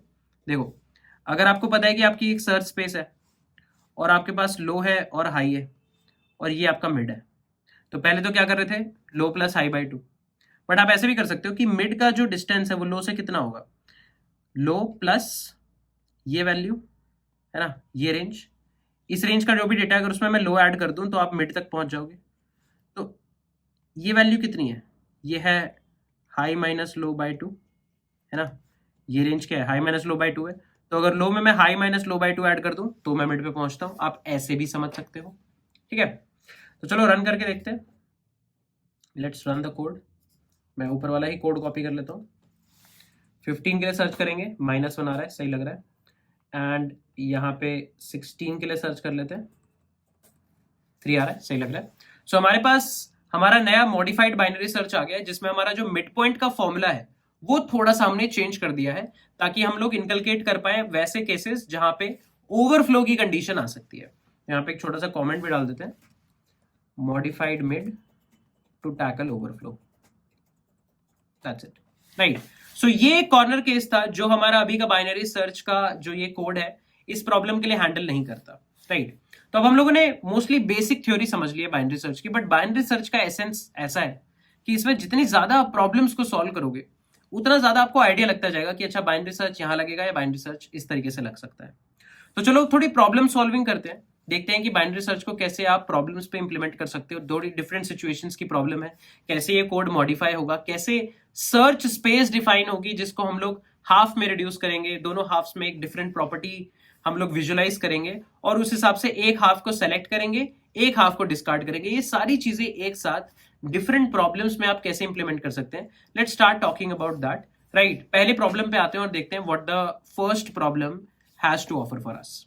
तो चलो यार अपनी पहली प्रॉब्लम को विजुअलाइज करने की कोशिश करते हैं, right. Let's see what the problem has to say. Find the first occurrence of a given element x। ठीक है, आपको एक एलिमेंट गिवन होगा x, उसकी पहली अकरेंस आपको फाइंड आउट करके लानी है। Given that array is sorted, आपको एक सॉर्टेड एरे गिवन है। इसमें अब आपको ऐसा नहीं है कि x को फाइंड करना है, नहीं ऐसा कुछ नहीं करना है, आपको x की पहली अकरेंस फाइंड करनी है। If no occurrence of x is found then return -1। अगर x की आपको अकरेंस नहीं मिलती है तो आप -1 रिटर्न कर देंगे। तो जैसे यहां पे x की वैल्यू है 5, अब 5 प्रेजेंट है लेकिन 3 टाइम्स प्रेजेंट है, 5 की 3 अकरेंसेस प्रेजेंट है। हमें ये नहीं डिटेक्ट करना है कि 5 एलिमेंट एग्जिस्ट करता है या नहीं करता है, ये चीज में हमें इंटरेस्ट नहीं है। रादर देन हमें ये इंटरेस्ट है कि अगर एग्जिस्ट करता है तो पहले कौन से इंडेक्स पे एग्जिस्ट करता है, और इनकेस नहीं करता है तो फिर -1 रिटर्न कर दो। तो जैसे 5 है, पहला इंडेक्स जहां पे आप 5 फाइंड आउट कर सकते हैं वो है इंडेक्स 1, तो देखो आंसर आ रहा है 1। अगर यहीं पे x की वैल्यू होती 9 तो ये इंडेक्स पहला इंडेक्स है जहां पे 9 प्रेजेंट है, तो देखते हैं इंडेक्स क्या है, 0 1 2 3 4 5 6 7। इंडेक्स नंबर 7 है जहां पे आपने 9 को पहली बार लोकेट किया है, तो आंसर विल बी 7। ठीक है, आपको इंडेक्स रिटर्न करना है। अगर x की वैल्यू 10 हो जाती है तो देखो 10 तो एरे में है ही नहीं, या 4 हो जाती है, 4 तो एरे में है ही नहीं, तो इन केसेस में आंसर होगा -1। कि अगर एलिमेंट एग्जिस्ट ही नहीं करता, एलिमेंट है ही नहीं एरे में, तो हम लोग -1 रिटर्न कर देंगे, कोई दिक्कत की बात नहीं है। बट अगर एलिमेंट एग्जिस्ट करता है तो ऐसा नहीं है बस यस या नो बताना है या फिर उस एलिमेंट का कोई भी इंडेक्स रिटर्न कर देंगे, ऐसा नहीं है। आपको हमेशा एलिमेंट का वो इंडेक्स रिटर्न करना है जहां पे फर्स्ट अकरेंस, मतलब पहली बार आपका एलिमेंट जो स्पॉट हुआ है, फर्स्ट अकरेंस जो स्पॉट हुई है वो उस इंडेक्स पे हुई है, आपको वो पर्टिकुलर इंडेक्स रिटर्न करना है। This is the problem statement. ठीक है, अब इसको कैसे सॉल्व कर सकते हैं। देखो एक ब्रूट फोर्स अप्रोच तो दिमाग में हम लोग ला ही सकते हैं, है ना। एक बेसिक अगर मैं ब्रूट फोर्स की आपको बात करूं तो देखो मैं ये कह सकता हूं कि आप लीनियर सर्च लगा लो, लीनियर सर्च लगा लो, आप 0th इंडेक्स से स्टार्ट करो। क्या करंट एलिमेंट x के बराबर है, नहीं है। क्या करंट एलिमेंट x के बराबर है, जी हाँ है। जैसे ही आपको पहली बार कंडीशन हिट हुई, ये condition if ARR of i is equals to x, ये कंडीशन आपको जैसे ही पहली बार हिट हुई आप उसी टाइम इंडेक्स को रिटर्न कर दोगे, क्योंकि ये पहला इंडेक्स है जब आपको x मिला है। आपको आगे और भी x मिल सकते हैं, बट ये पर्टिकुलर इंडेक्स ऐसा था जहां पे x पहली बार मिला है, आप ये इंडेक्स रिटर्न कर दोगे। तो आप एक एक करके 0 से लेकर सारे इंडेक्सेस पे जाओ, हर इंडेक्स पे जाने के बाद ये कैलकुलेट करो कि क्या मेरी करंट इंडेक्स की वैल्यू x के बराबर है, और अगर x के बराबर है तो पहली बार जब ये कंडीशन हिट हुई आप उसी टाइम i रिटर्न कर देंगे, दैट्स इट। ये हो जाएगी एक लीनियर सर्च के ऊपर बेसिक सी सिंपल अप्रोच। इसकी टाइम कॉम्प्लेक्सिटी क्या होगी, टाइम कॉम्प्लेक्सिटी होगी ऑर्डर ऑफ n, क्योंकि आप वर्स्ट केस में क्या होगा, आप सारे इंडेक्सेस पे जाओगे वर्स्ट केस में, और सारे इंडेक्सेस पे जाने के बाद हो सकता है आपको एलिमेंट मिले ही ना। तो है तो सर्चिंग की प्रॉब्लम, बट ये भी हो सकता है कि एलिमेंट मिले ही ना। तो जब आपको -1 रिटर्न करना होगा ना, उन केसेस में ऑर्डर ऑफ n में चलेगा, वो होगा इसका वर्स्ट केस कि एलिमेंट एग्जिस्ट ही नहीं करता। और स्पेस कंप्लेक्सिटी, स्पेस कंप्लेक्सिटी तो ऑर्डर ऑफ 1 होगी, क्योंकि कोई न्यू एरे बनाने की जरूरत नहीं है, कोई न्यू डेटा स्ट्रक्चर लेने की जरूरत नहीं है जो x के कॉरेस्पॉन्डिंग या एरे की लेंथ के कॉरेस्पॉन्डिंग चेंज होता हो। तो स्पेस कंप्लेक्सिटी हो जाएगी ऑर्डर ऑफ 1। ये हो जाएगा एक बेसिक इंप्लीमेंटेशन जहां पे आप एक वेरिएबल लेते हो i, और उस वेरिएबल को पहले 0th इंडेक्स पे, फिर फर्स्ट इंडेक्स पे, सेकंड, थर्ड, फोर्थ, फिफ्थ, ऐसे करके हर इंडेक्स पे जंप कराते हो। जिस पहले इंडेक्स पे आपको x मिल गया वो इंडेक्स आपका आंसर है। ये हो गई बेसिक अप्रोच। अब क्या हम इसे ऑप्टिमाइज कर सकते हैं, इसके ऊपर बात करना स्टार्ट करते हैं।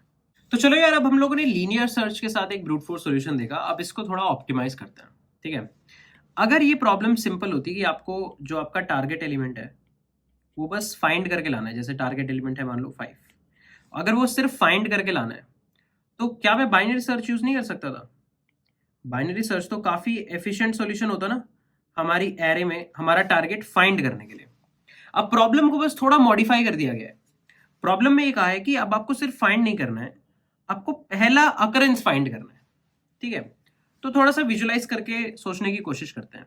देखो यार, क्या केस हो सकता है अगर आप सेम बाइनरी सर्च की अप्रोच लगाओ और आपको कोई इंडेक्स मिला। ठीक है, आपको कोई इंडेक्स मिला m, जहां पे ARR ऑफ m बराबर हो गया टारगेट के। ठीक है, आपको कोई एक इंडेक्स मिला m, मान लो बाइनरी सर्च लगाते लगाते ये वाला इंडेक्स आपको मिल गया, कोई ना कोई तो मिल ही जाएगा, बाइनरी सर्च तो फाइंड करने में माहिर है, तो बाइनरी सर्च कोई इंडेक्स आपको दे देगा। आपको मान लो ये इंडेक्स मिल गया, जैसे आपको इंडेक्स m मिला तो क्या मैं कह सकता हूं index m might be a possible answer।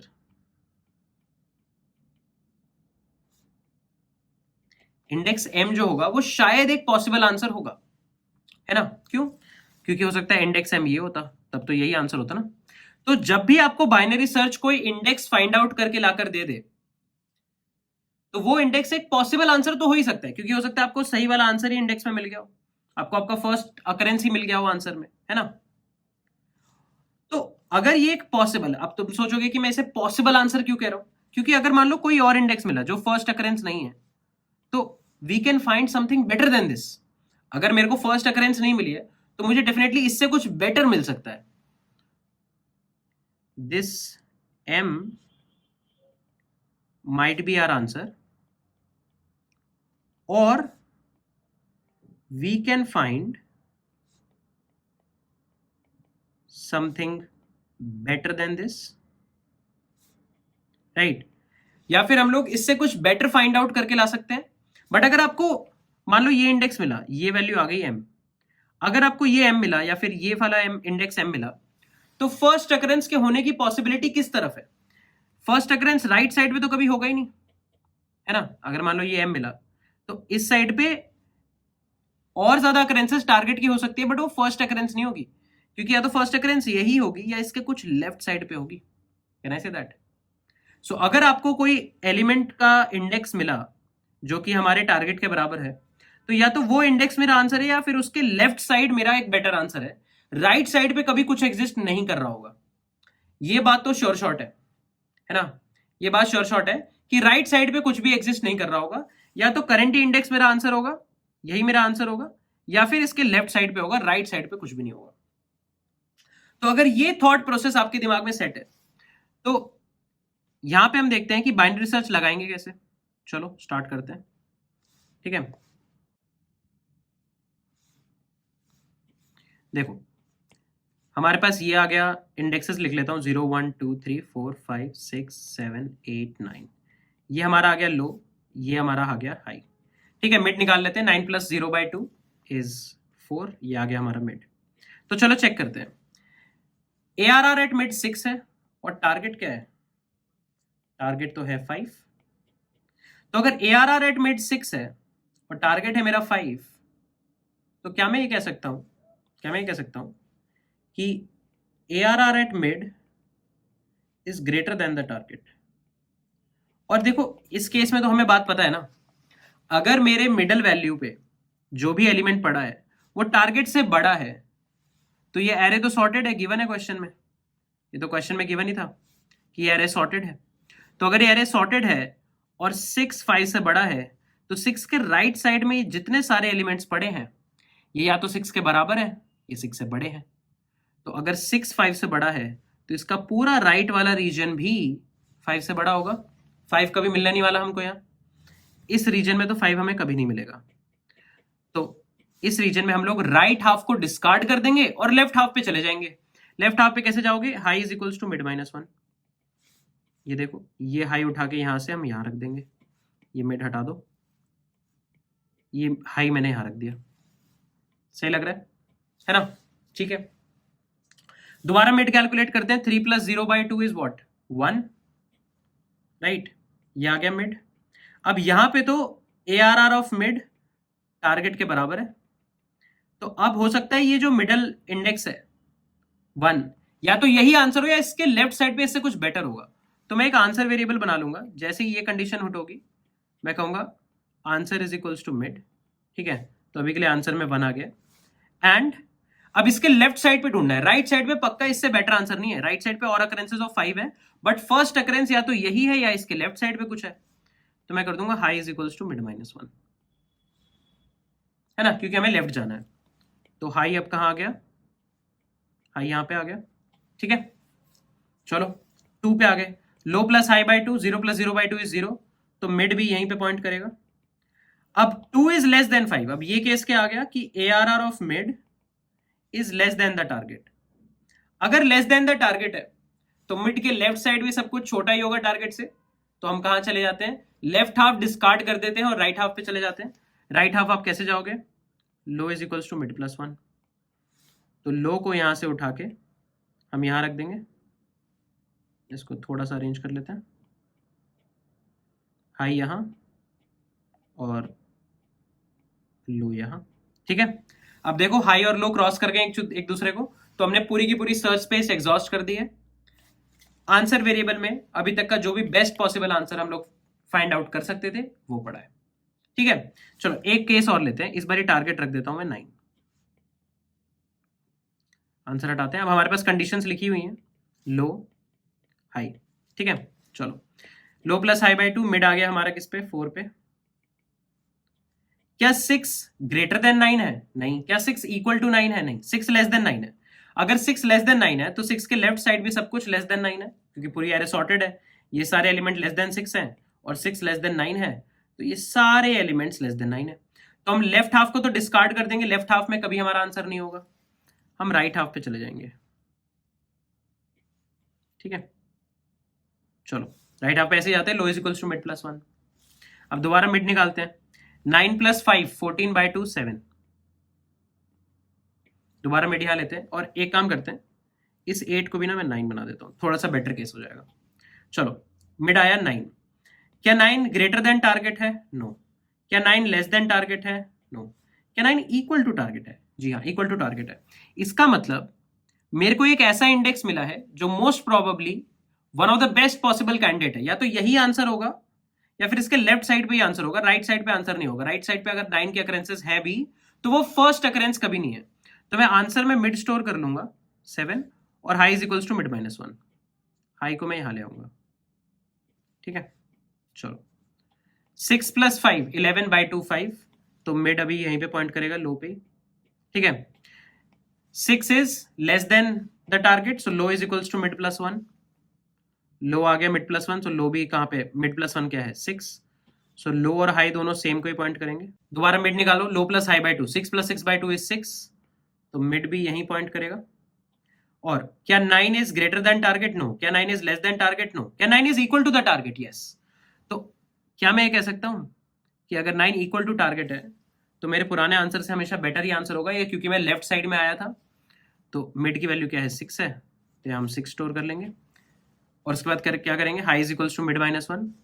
High को उठा के यहां से यहां ले आएंगे।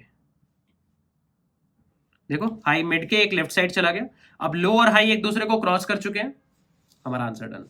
तो देखो कितना ग्रेसफुली बाइनरी सर्च ने सब कुछ हैंडल कर दिया, क्योंकि अब यहां पे टेक्निकली आप सर्चिंग ही कर रहे हो, आप एलिमेंट को सर्च ही कर रहे हो, बट ऐसा नहीं अगर आपको एलिमेंट मिल गया तो आप इमीडिएटली आप कहोगे नहीं मेरे पास आंसर आ गया, नहीं।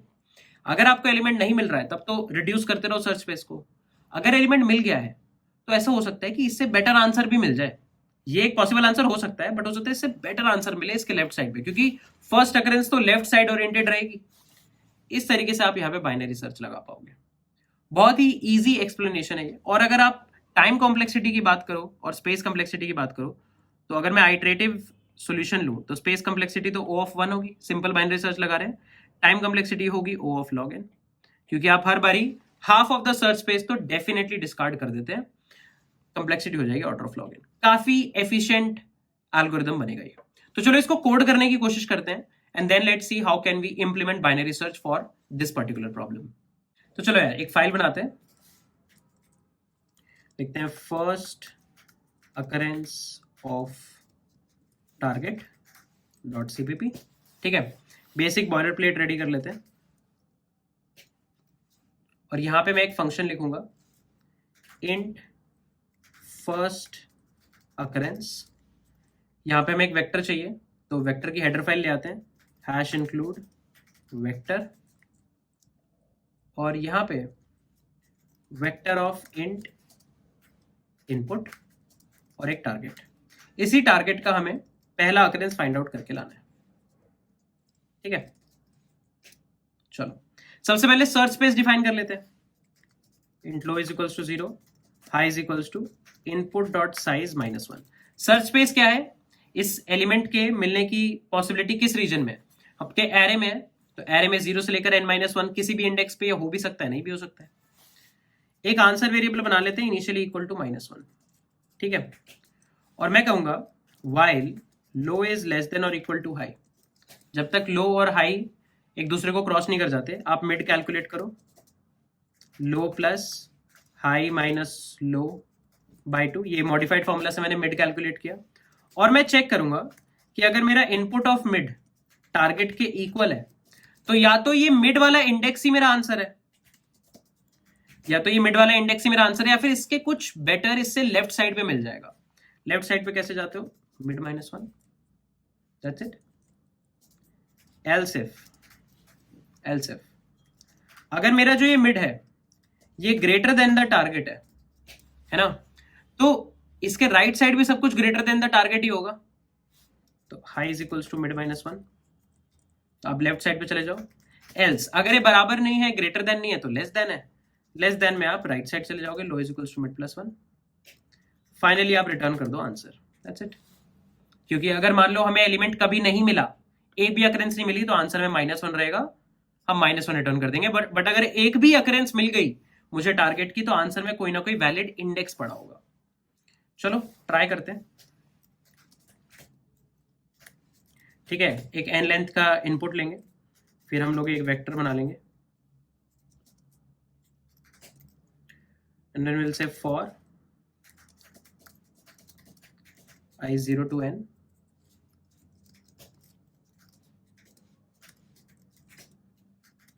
एरे में पुश कर देंगे x को। ठीक है, sorry this is push back,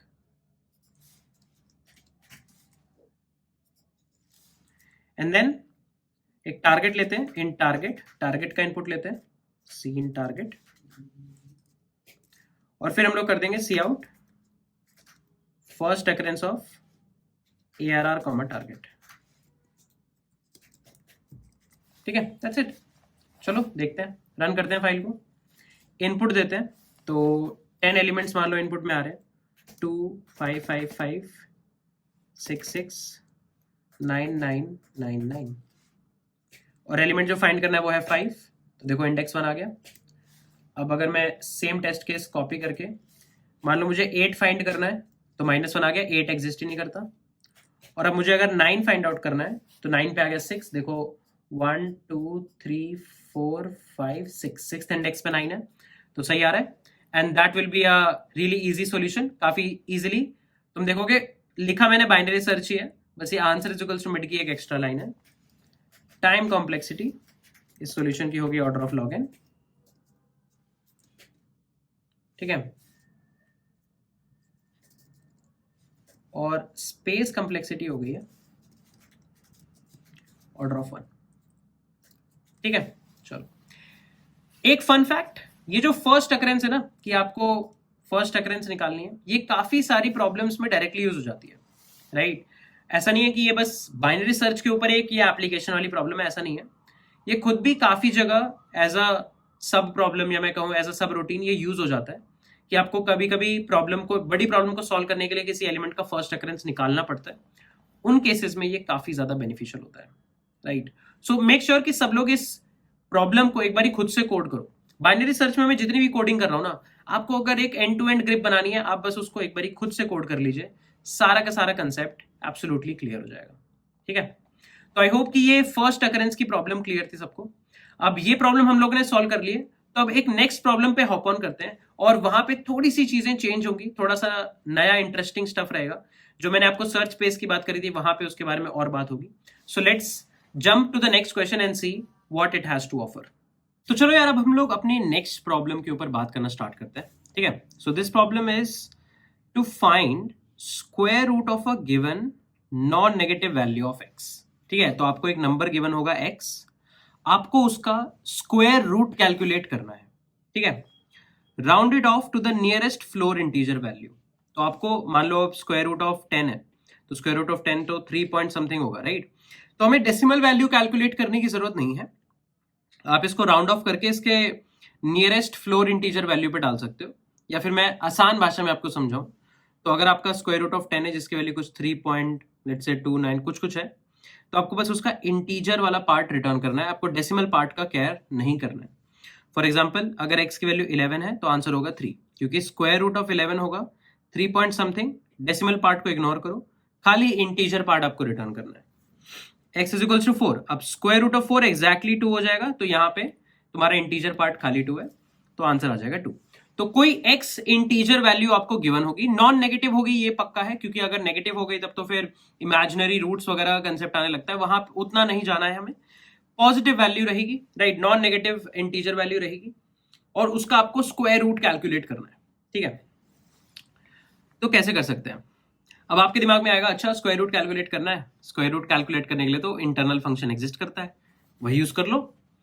तो देखो, कंस्ट्रेंट ये है कि आप कोई इंटरनल फंक्शन वगैरह यूज नहीं कर सकते। मान लो आप ऐसी टीम में हो जिसने वो फंक्शन लिखा है, या जिसको वो फंक्शन लिखना है, पहली बार वो फंक्शन भी तो किसी ने लिखा होगा ना, जिसमें आप एक्स पास करो और वो स्क्वायर रूट दे देता है आपको, C++ में, जावा में, जो भी लैंग्वेज आप यूज करते हो। तो अब आपको फंक्शन मैनुअली पूरा इंप्लीमेंट करना है। कैसे कर सकते हैं एफिशिएंटली, इसके ऊपर बात करते हैं।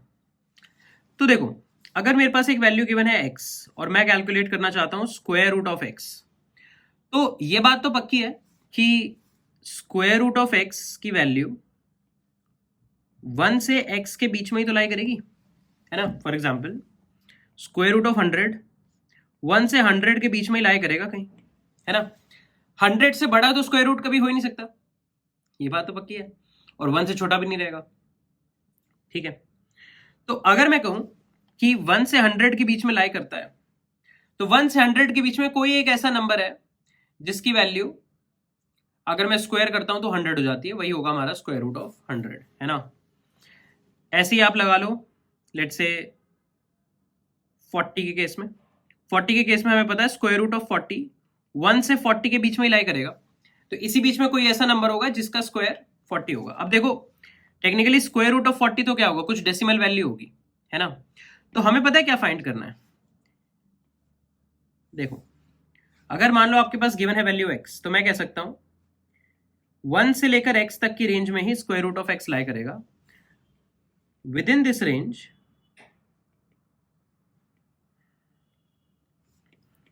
फाइंड द बिगेस्ट वैल्यू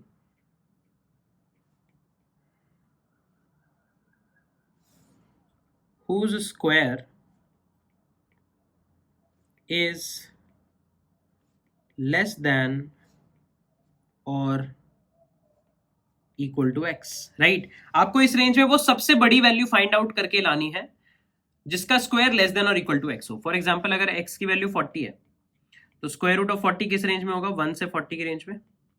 अब 1 से 40 की रेंज में तो 2 का स्क्वायर भी लेस देन और इक्वल टू 40 है, 3 का स्क्वायर भी लेस देन इक्वल टू 40 है, 4 का स्क्वायर भी लेस देन और इक्वल टू 40 है, 5 का स्क्वायर भी लेस देन और इक्वल टू 40 है, 6 का भी स्क्वायर लेस देन और इक्वल टू 40 है, लेकिन 7 का स्क्वायर लेस देन और इक्वल टू 40 नहीं है, राइट। तो बहुत सारे नंबर्स हैं जिनका square less than equal to 40 है, आपको सबसे बड़ा नंबर लेकर आना है। देखो, स्क्वायर रूट ऑफ 40 क्या होगा, 6 पॉइंट समथिंग, राइट। सो ऐसा सबसे बड़ा इंटीजर वैल्यू देखना है जिसका स्क्वायर लेस देन और इक्वल टू 40 हो, या लेस देन और इक्वल टू x हो। ये सिंपल हमें फिगर आउट करना है। तो अगर आपको ये फिगर आउट करनी है वैल्यू, ये अगर हम लोग फिगर आउट करना चाहते हैं, तो एक काम करते हैं ना, 1 से लेकर लूप चलाना स्टार्ट करते हैं x तक का। ठीक है, इस रेंज में जो भी नंबर्स हमारे पास आ रहे हैं, इस रेंज में जो भी नंबर हमारे पास आते हैं, हर उस नंबर का स्क्वायर करो और चेक करो is that number is less than और इक्वल टू एक्स और नॉट। अगर उस नंबर का स्क्वायर लेस देन और इक्वल टू एक्स है तो ये करंट नंबर आई मेरा पोटेंशियल कैंडिडेट हो सकता है जो स्क्वायर रूट बने। ठीक है, अच्छा एक बारी आई चेक कर लिया तो आई प्लस वन के लिए चेक करो, फिर आई प्लस टू के लिए चेक करो, आई प्लस थ्री के लिए चेक करो, so on and so forth. Last जो भी वैल्यू मिली जहां पे स्क्वायर लेस देन और इक्वल टू एक्स है, जिसके बियॉन्ड कभी भी square less than equal to x नहीं है, वो लास्ट वैल्यू ही हमारा आंसर है। तो अगर मैं इसका सिंपल फॉर लूप लिखना चाहूं तो मैं एक आंसर वेरिएबल मेंटेन करके चलूंगा। ठीक है, लेट्स से 1 से, और मैं लूप लगाऊंगा, या मैं अभी के लिए -1 कर देता हूं इसको। ठीक है, मैं लूप लगाता हूं 1 से लेकर लेस देन और equal to x i plus plus. मैं चेक करूंगा कि अगर i into I is less than और इक्वल टू एक्स तो answer is equals to i, है ना, कि भाई i सबसे बड़ा नंबर हो सकता है। कूल। एल्स एक भी बार ऐसा हुआ कि i into I is not less than और equal to x, i into I is greater than x, तो मैं क्या कर दूंगा, लूप को ब्रेक कर दूंगा। That's it. ये सिंपल एल्गोरिथम हो जाएगा। इस एल्गोरिथम की टाइम कॉम्प्लेक्सिटी क्या होगी? अब अगर तुम बहुत ही बेसिक तरीके से देखोगे तो तुम्हें लगेगा कि यार 1 से लेकर x तक का लूप लगा रहे हैं, ऑर्डर ऑफ x है कॉम्प्लेक्सिटी, बट टेक्निकली ये सही नहीं है। क्यों सही नहीं है? क्योंकि कॉम्प्लेक्सिटी ऑर्डर ऑफ x नहीं है, कॉम्प्लेक्सिटी है order of square root of x। क्यों? क्योंकि कभी भी आप स्क्वायर रूट ऑफ x से बड़े इंडेक्स पे जाओगे ही नहीं, उसके बाद तो लूप ही ब्रेक हो जाएगा। लूप कभी भी स्क्वायर रूट ऑफ x से ज्यादा आइटरेशंस नहीं करेगा। ठीक है, ये बात पक्की है। तो एक्चुअल हमारी जो टाइटेस्ट अपर बाउंड है वो हमारा स्क्वायर रूट ऑफ x होना चाहिए, ना कि x बहुत लूज बाउंड ले लिया हमने, क्योंकि हमने लूप देखा 1 से x का। अच्छा ठीक है, लूप के अंदर का डेटा भी लूप के टर्मिनेटिंग कंडीशन को मॉडिफाई कर सकता है। तो कभी भी आप देखो ना, 40 के लिए था, कोई 1 से 40 तक थोड़ी गए। 1 स्क्वायर देखा, 1 square is less than equal to 40, 2 देखा, 3 देखा, 4 देखा, 5 देखा, 6 देखा, 7 पे तो टर्मिनेट ही हो गए, तो 6 ही तो आइटरेशंस हुई ना, राइट। तो इसीलिए स्क्वायर रूट ऑफ x हो गई कॉम्प्लेक्सिटी। ये भी काफी बढ़िया कॉम्प्लेक्सिटी है, ऐसा नहीं है कि ये सॉल्यूशन काफी खराब है, काफी बढ़िया सॉल्यूशन है ये भी। मतलब अगर आपके पास 10 raise to the power let's say 10 का रेंज का x है, तो ये square root of 10 raise power 10 जो कि अप्रोक्सीमेटली 10 रेज पावर 5 हो जाता है, उतने में आपका काम कर देगा। बट हम यहां नहीं रुकेंगे, हमारा एजेंडा है थोड़ा सा और ऑप्टिमाइज करने का। ठीक है, अगर आप इस सॉल्यूशन को देखो, इस सॉल्यूशन में जो हमने ये बेसिक ब्रूट फोर्स का सॉल्यूशन बनाया, इसमें हमने ये चीज डिफाइन कर दी कि 1 से लेकर x तक के बीच में ही आंसर लाई करेगा, और फिर इस रेंज में हम लोगों ने आंसर को सर्च करने का ट्राई किया कि क्या 1 हमारा आंसर है, क्या 2 हमारा आंसर है, क्या 3 हमारा आंसर है, क्या 4 हमारा आंसर है, एंड सो ऑन। तो kind of like linear search जैसी अप्रोच मैंने यहां पे लगाई है।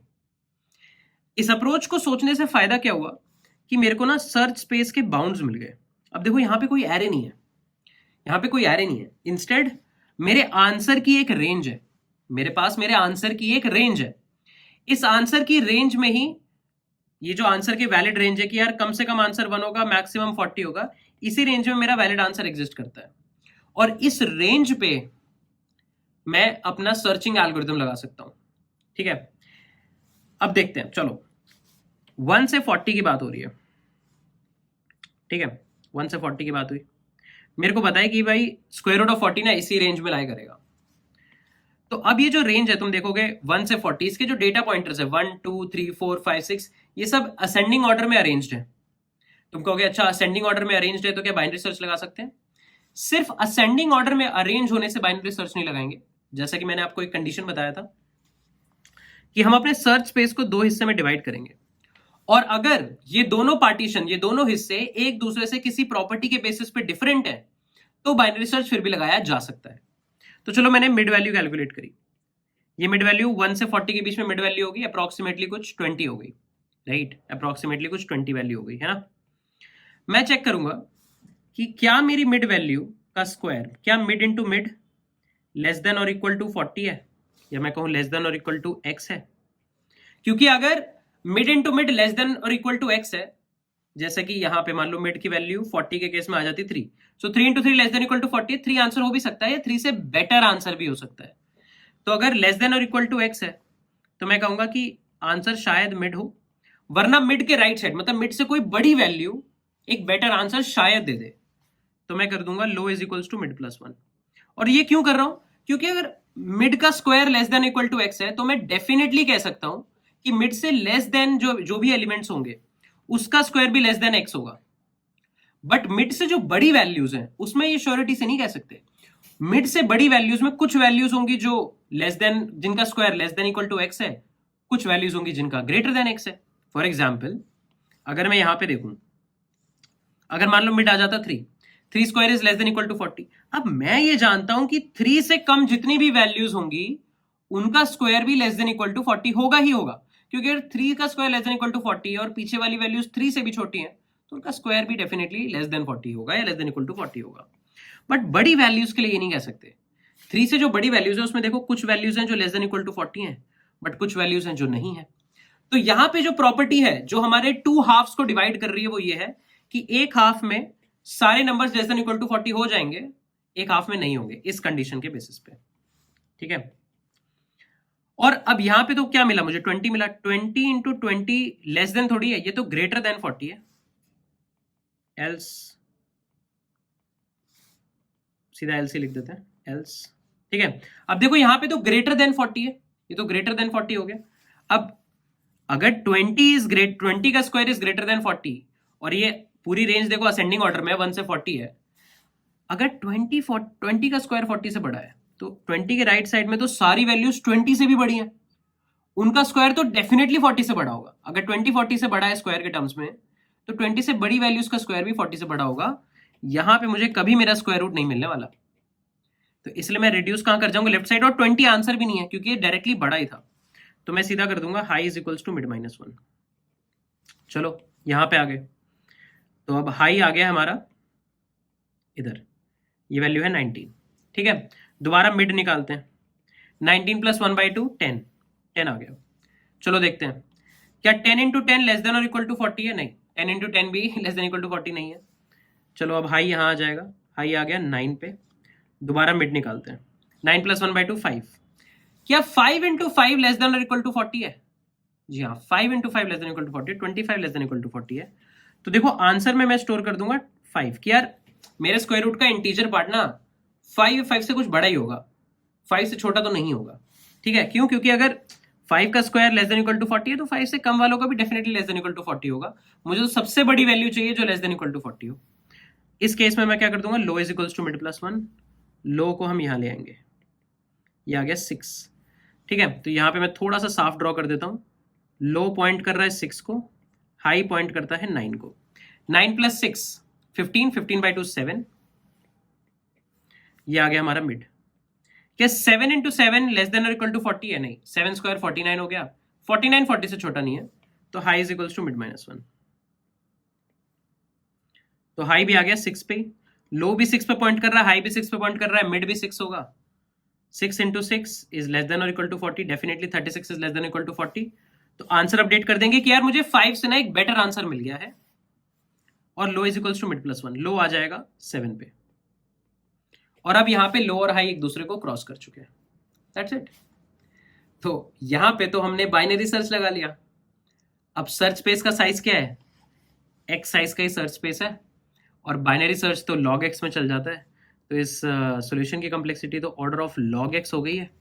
इसका मतलब अगर 10⁹ लेंथ का सर्च स्पेस होता कि x की वैल्यू 10⁹ होती तो 30 आइट्रेशंस में मेरा काम हो जाता। स्क्वायर रूट ऑफ x में यही आइट्रेशन अप्रोक्सीमेटली 10⁴ से 10⁵ के बीच में लाई करती अगर आप स्क्वायर रूट ऑफ x वाला आंसर लिखते। यहां पे तो 30 आइट्रेशन में काम हो जाएगा। सोचो कहां 10⁴ या 10⁵ और कहां 30। कितना हाई लेवल ऑप्टिमाइजेशन हमने कर दिया है। ये है पावर बाइनरी सर्च की। एक और एग्जांपल लेकर देखते हैं। ठीक है। मान लो अब मुझे स्क्वायर रूट निकालना है 24 का, 1 से 24 का स्क्वायर रूट निकालना है। मुझे पता है मेरा स्क्वायर रूट 1 से 24 के बीच में लाई करेगा। मैं मिड वैल्यू निकालूंगा। मिड वैल्यू आ गई 24 प्लस 1/2, 25/2, 12 आ गई। हम चेक करेंगे क्या 12 का square less than equal to 24 है? नहीं, बड़ा है, तो ये 12 तो बहुत बड़ी वैल्यू हो गई। High is equals to mid minus 1, क्योंकि 12 के राइट साइड में सब कुछ 24 से बड़ा हो जाएगा स्क्वायर में। हाई आ गया यहाँ पे 11 पे। 11 प्लस 1/2 6, मिड निकाला मैंने 6। 6 इंटू 6 इज 36। क्या 36 लेस देन इक्वल टू 24 है? जी नहीं। हाई को दोबारा यहां पे ले आएंगे 5 पे। 5 + 1/2 3। क्या 3 का स्क्वायर लेस देन और इक्वल टू 24 है? जी हाँ, 9 इज लेस देन और इक्वल टू 24। तो अभी मुझे एक वैलिड आंसर मिल गया है 3, और मैं अब 3 से थोड़ा बड़ा ढूंढूंगा, क्योंकि अब 3 से छोटे वाले तो डेफिनेटली 24 से छोटे होंगे स्क्वायर की टर्म्स में। मुझे 3 से बड़ी वैल्यू चाहिए, तो मैं एक हाफ दोबारा डिस्कार्ड कर दूंगा। हाई आ गया यहां, सॉरी लो आ गया यहां 4 पे, है ना। सो 4 + 5/2 4 दोबारा आ गया, ठीक है, यही आ गया mid. So 4 × 4 is less than equal to 24, yes, तो आंसर बेटर मिल गया है 4, और low is equals to mid + 1। अब लो और हाई दोनों ही 5 को पॉइंट करेंगे। जब लो और हाई दोनों ही 5 को पॉइंट करेंगे तो मिड हो गया 25 ग्रेटर देन 24 है, लूप टर्मिनेट कर जाएगा। और हम लोग ये भी देख सकते हैं 24 का स्क्वायर रूट 4.9 समथिंग होता है, इंटीजर पार्ट चाहिए, हमारे पास 4 आ रहा है। तो ओवरऑल क्रक्स क्या है प्रॉब्लम का, कि अगर आपके पास 1 से लेकर x तक की एक रेंज है, आपका स्क्वायर रूट इसी रेंज में लाई करता है, तो मैं एक मिड वैल्यू निकालूंगा। मैं कहूंगा कि अगर मिड का स्क्वायर ग्रेटर देन x है, तो कभी तो एक पूरा हाफ ग्रेटर देन x ही होगा, ये पूरा राइट हाफ। अगर mid square is greater then x, तो मिड का राइट भी हमेशा ग्रेटर देन x होगा। बट लेफ्ट के बारे में कुछ श्योरिटी से नहीं कह सकते। लेफ्ट में कुछ वैल्यूज होंगी जो ग्रेटर देन x होंगी, बट कुछ वैल्यूज होंगी जो लेस देन और इक्वल टू x भी होंगी, राइट। फॉर एग्जांपल 12 है, 12 के राइट साइड का भी आंसर नहीं होगा, बट 12 के लेफ्ट साइड 1 से 4 तक में आंसर हो सकता है, 5 से 12 में आंसर नहीं होगा। तो इसलिए हम श्योरिटी से नहीं कह सकते। तो अगर मैं डिवाइड करूं सर्च स्पेस, तो इस प्रॉपर्टी के बेसिस पे डिवाइड हो जाएगा कि एक तरफ सब कुछ जो भी एलिमेंट्स है उनका स्क्वायर ग्रेटर देन x है, एक तरफ सारे जो भी एलिमेंट्स है उनमें श्योरिटी से नहीं कह सकते, क्योंकि कुछ का स्क्वायर है कुछ का नहीं है। वहीं पे अगर मिड की वैल्यू स्क्वायर में लेस देन और इक्वल टू x हो गई, तो मैं ये डेफिनेटली कह सकता हूं कि ये मिड एक पॉसिबल आंसर हो सकता है, right. Mid is a possible answer, और मिड से छोटी वैल्यूज हमेशा लेस देन और इक्वल टू x होंगे स्क्वायर करेंगे तो वहां पे तो छोटी वैल्यूज में तो आंसर होगा नहीं, पर बड़ी वैल्यूज के लिए कुछ स्पेसिफिकली नहीं कह सकते। बड़ी वैल्यूज में कुछ वैल्यूज होंगी जो less than equal to x हैं, कुछ हैं जो नहीं होंगी, राइट। तो इस अब यहां पे सर्च पे दो हिस्सों में इस प्रॉपर्टी पे डिवाइड होगा कि एक सारी वैल्यूज, एक सेट की सारी वैल्यूज का square less than equal to x है। दूसरी तरफ ये श्योरिटी से नहीं कह सकते, कुछ वैल्यूज का square less than equal to x होगा, कुछ का square less than equal to x नहीं होगा। ये बात आपको ध्यान रखनी है, ठीक है। और बाइनरी सर्च के सिंपल इंप्लीमेंटेशन से हमारा काम हो गया। यहां पे ध्यान देने की ये बात है कि हम लोग जो बाइनरी सर्च लगा रहे थे ना, वो 1 से x के बीच में लगा रहे थे, कोई एरे नहीं है यहां। इस टाइप की जो भी अप्रोच है, क्योंकि देखो 1 से x क्या है, 1 से x है हमारे आंसर की रेंज, जो कि है स्क्वायर रूट ऑफ x। हमारे आंसर की रेंज है ना 1 to x, तो इस आंसर की रेंज पे मैंने बाइनरी सर्च लगाया है। इस टाइप की प्रॉब्लम्स को हम कहते हैं बाइनरी सर्च ऑन आंसर, जहां पे हम आंसर की रेंज पे बाइनरी सर्च लगाते हैं और ट्राई करते हैं कि हम लोग अपने सर्च स्पेस को दो हिस्सों में डिवाइड कर पाए, कि एक सर्च स्पेस किसी प्रॉपर्टी के बेसिस पे दूसरे सर्च स्पेस से डिफरेंट हो। That's it, as simple as that. तो इसका कोडिंग इंप्लीमेंटेशन देखते हैं और ध्यान देते हैं कि एक्चुअली इसको इंप्लीमेंट कैसे करा जा सकता है। बहुत ही ज्यादा आसान कोडिंग इंप्लीमेंटेशन होने वाला है, ठीक है। तो देखो हम लोग बाइनरी सर्च तो लिखते हुए आए हैं पहले से, square root binary search dot cpp, basic template बना लेता हूं। अब ये स्क्वायर रूट का फायदा क्या है, ये log ऑफ x में चलेगा, जो कि बहुत ज्यादा ऑप्टिमाइज है स्क्वायर रूट ऑफ x से। तो मैं कहूंगा int square root int x, बस x की वैल्यू मिलेगी। मैं अपनी सर्च स्पेस डिफाइन कर लेता हूं, मैं कहूंगा int low is equals to 1, high is equals to x, ठीक है। ऑल्दो x भी कभी नहीं होगा, बट ठीक है, अभी के लिए थोड़ा सा एक्स्ट्रा बाउंड में मान लेता हूं। While low is less than और इक्वल टू हाई, एक आंसर बना लेते हैं, ठीक है। मैं मिड कैलकुलेट कर लेता हूं, मिड। अब देखो यहां पे लो और हाई बहुत बड़ी वैल्यूज हो सकती थी। मान लो आपको 10⁻15 का स्क्वायर रूट निकालना है, तब तो मिड निकालने में हालत खराब हो जाती, क्योंकि 10⁻15 + 1 तो नहीं स्टोर कर पाते। तो ऐसे ही केसेस के लिए हमने क्या बनाया है, लो plus high minus low by 2। तो मॉडिफाइड मिड फॉर्मूला लगा दिया है। और अब मैं चेक करूंगा कि अगर मेरा मिड का स्क्वायर लेस देन और इक्वल टू x है, तो मिड मेरा एक पॉसिबल आंसर हो सकता है, और मैं मिड से थोड़ी बड़ी वैल्यूज फाइंड करने की कोशिश करूंगा। तो मैं राइट साइड जाऊंगा। राइट साइड कैसे जाते हैं, low is equals to mid + 1, else अगर मिड की स्क्वायर की वैल्यू ग्रेटर देन एक्स है तो राइट साइड भी सब ग्रेटर देन एक्स होंगे, सबको डिस्कार्ड कर दो और लेफ्ट साइड आ जाओ। लेफ्ट साइड कैसे आएंगे, high is equals to mid minus one. That's it, return answer. Finally आपके पास आंसर वेरिएबल में अपने स्क्वायर रूट की इंटीजर वाली वैल्यू पड़ी है। चलो चलाते हैं, 40 का स्क्वायर रूट निकालते हैं। ठीक है, 40 का स्क्वायर रूट आ रहा है 6, सही लग रहा है। 100 का स्क्वायर रूट निकालते हैं, 100 का स्क्वायर रूट आ रहा है 10, बढ़िया। 25 का स्क्वायर रूट निकालते हैं, 5 आ रहा है। 24 का स्क्वायर रूट निकालते हैं, 4 आ रहा है। देखो सब सही चल रहा है। यहाँ पे बस आपको अगर लग रहा है कि आगे परसेंट क्यों प्रिंट हो रहा है, वो मेरे टर्मिनल की वजह से। न्यू लाइन कैरेक्टर प्रिंट कर देंगे तो खाली 4 आ जाएगा, है ना। तो देखो काफी आसानी से हम लोगों ने बाइनरी सर्च की इंप्लीमेंटेशन लिखी। और देखो सेम चीज कर रहे हैं, आप सर्च स्पेस डिफाइन करते हो। पहले सर्च स्पेस एरे के बाउंड्स होते थे क्योंकि एरे में ही एलिमेंट्स है, अब एरे नहीं है। अब जो आंसर की रेंज है वो है मेरी सर्च स्पेस। उस सर्च स्पेस को हर बारी मैं हाफ में डिवाइड करने की कोशिश करता हूं किसी कंडीशन के बेसिस पे। कंडीशन के बेसिस पे एक हाफ रखता हूं, एक हाफ रिजेक्ट कर देता हूं। जब पूरा सर्च स्पेस कन्वर्ज कर जाता है, जब हमें कुछ भी नहीं बचा है सर्च करने के लिए, तो फाइनली मेरा आंसर वेरिएबल में पड़ा है। That's it, that's it. और टाइम कॉम्प्लेक्सिटी क्या हो जाएगी सॉल्यूशन की, देखो टाइम बहुत ही आसानी से हो जाएगा order of log n, space हो जाएगा ऑर्डर ऑफ 1 क्योंकि कोई भी एक्स्ट्रा डेटा स्ट्रक्चर नहीं है जो हमने इंप्लीमेंट करा है, राइट। सो काफी एफिशिएंटली हम लोगों ने स्क्वायर रूट की प्रॉब्लम इंप्लीमेंट कर लिया है। यहां पे मैं सब लोगों को एडवाइस करूंगा कि इस क्वेश्चन को खुद से जरूर इंप्लीमेंट करो। ये इंटरव्यू में पूछे जाने वाला बहुत ही फ्रीक्वेंट क्वेश्चन है। मतलब जो आपके इनिशियल सेट ऑफ राउंड्स होते हैं ना, वहां पे ये क्वेश्चन तो पूछा जा सकता है। क्योंकि कई लोगों से आप पूछोगे कि स्क्वायर रूट कैसे इंप्लीमेंट करना है, वो बस जाके फंक्शन कॉल कर देते हैं। अरे भाई, कल को अगर आप उस टीम में होते जिसने उस पर्टिकुलर लैंग्वेज का वही फंक्शन लिखना होता, तो उसको एफिशिएंटली कैसे लिखते, राइट। ये एक इंपॉर्टेंट पार्ट है। दूसरा जो इंपॉर्टेंट पार्ट है वो ब्रूट फोर्स वाला। ब्रूट फोर्स में सब लोग सीधा जाके ऑर्डर ऑफ एक्स बोल देते हैं, बट टेक्निकली कभी एक्स आइटरेशंस होंगी ही नहीं। आप हमेशा स्क्वायर रूट ऑफ एक्स के बाद इसको रोक दोगे तो कंप्लेक्सिटी होगी order of square root of x, हमारे नॉर्मल लीनियर सर्च वाले अप्रोच की। इस अप्रोच की हो जाएगी लॉग एक्स। तो लॉग एन नहीं लिखना चाहिए, लॉग एक्स लिख देंगे तो काम बन जाएगा। तो आई होप कि ये पूरा प्रॉब्लम सॉल्विंग और इसका coding implementation is clear to everyone.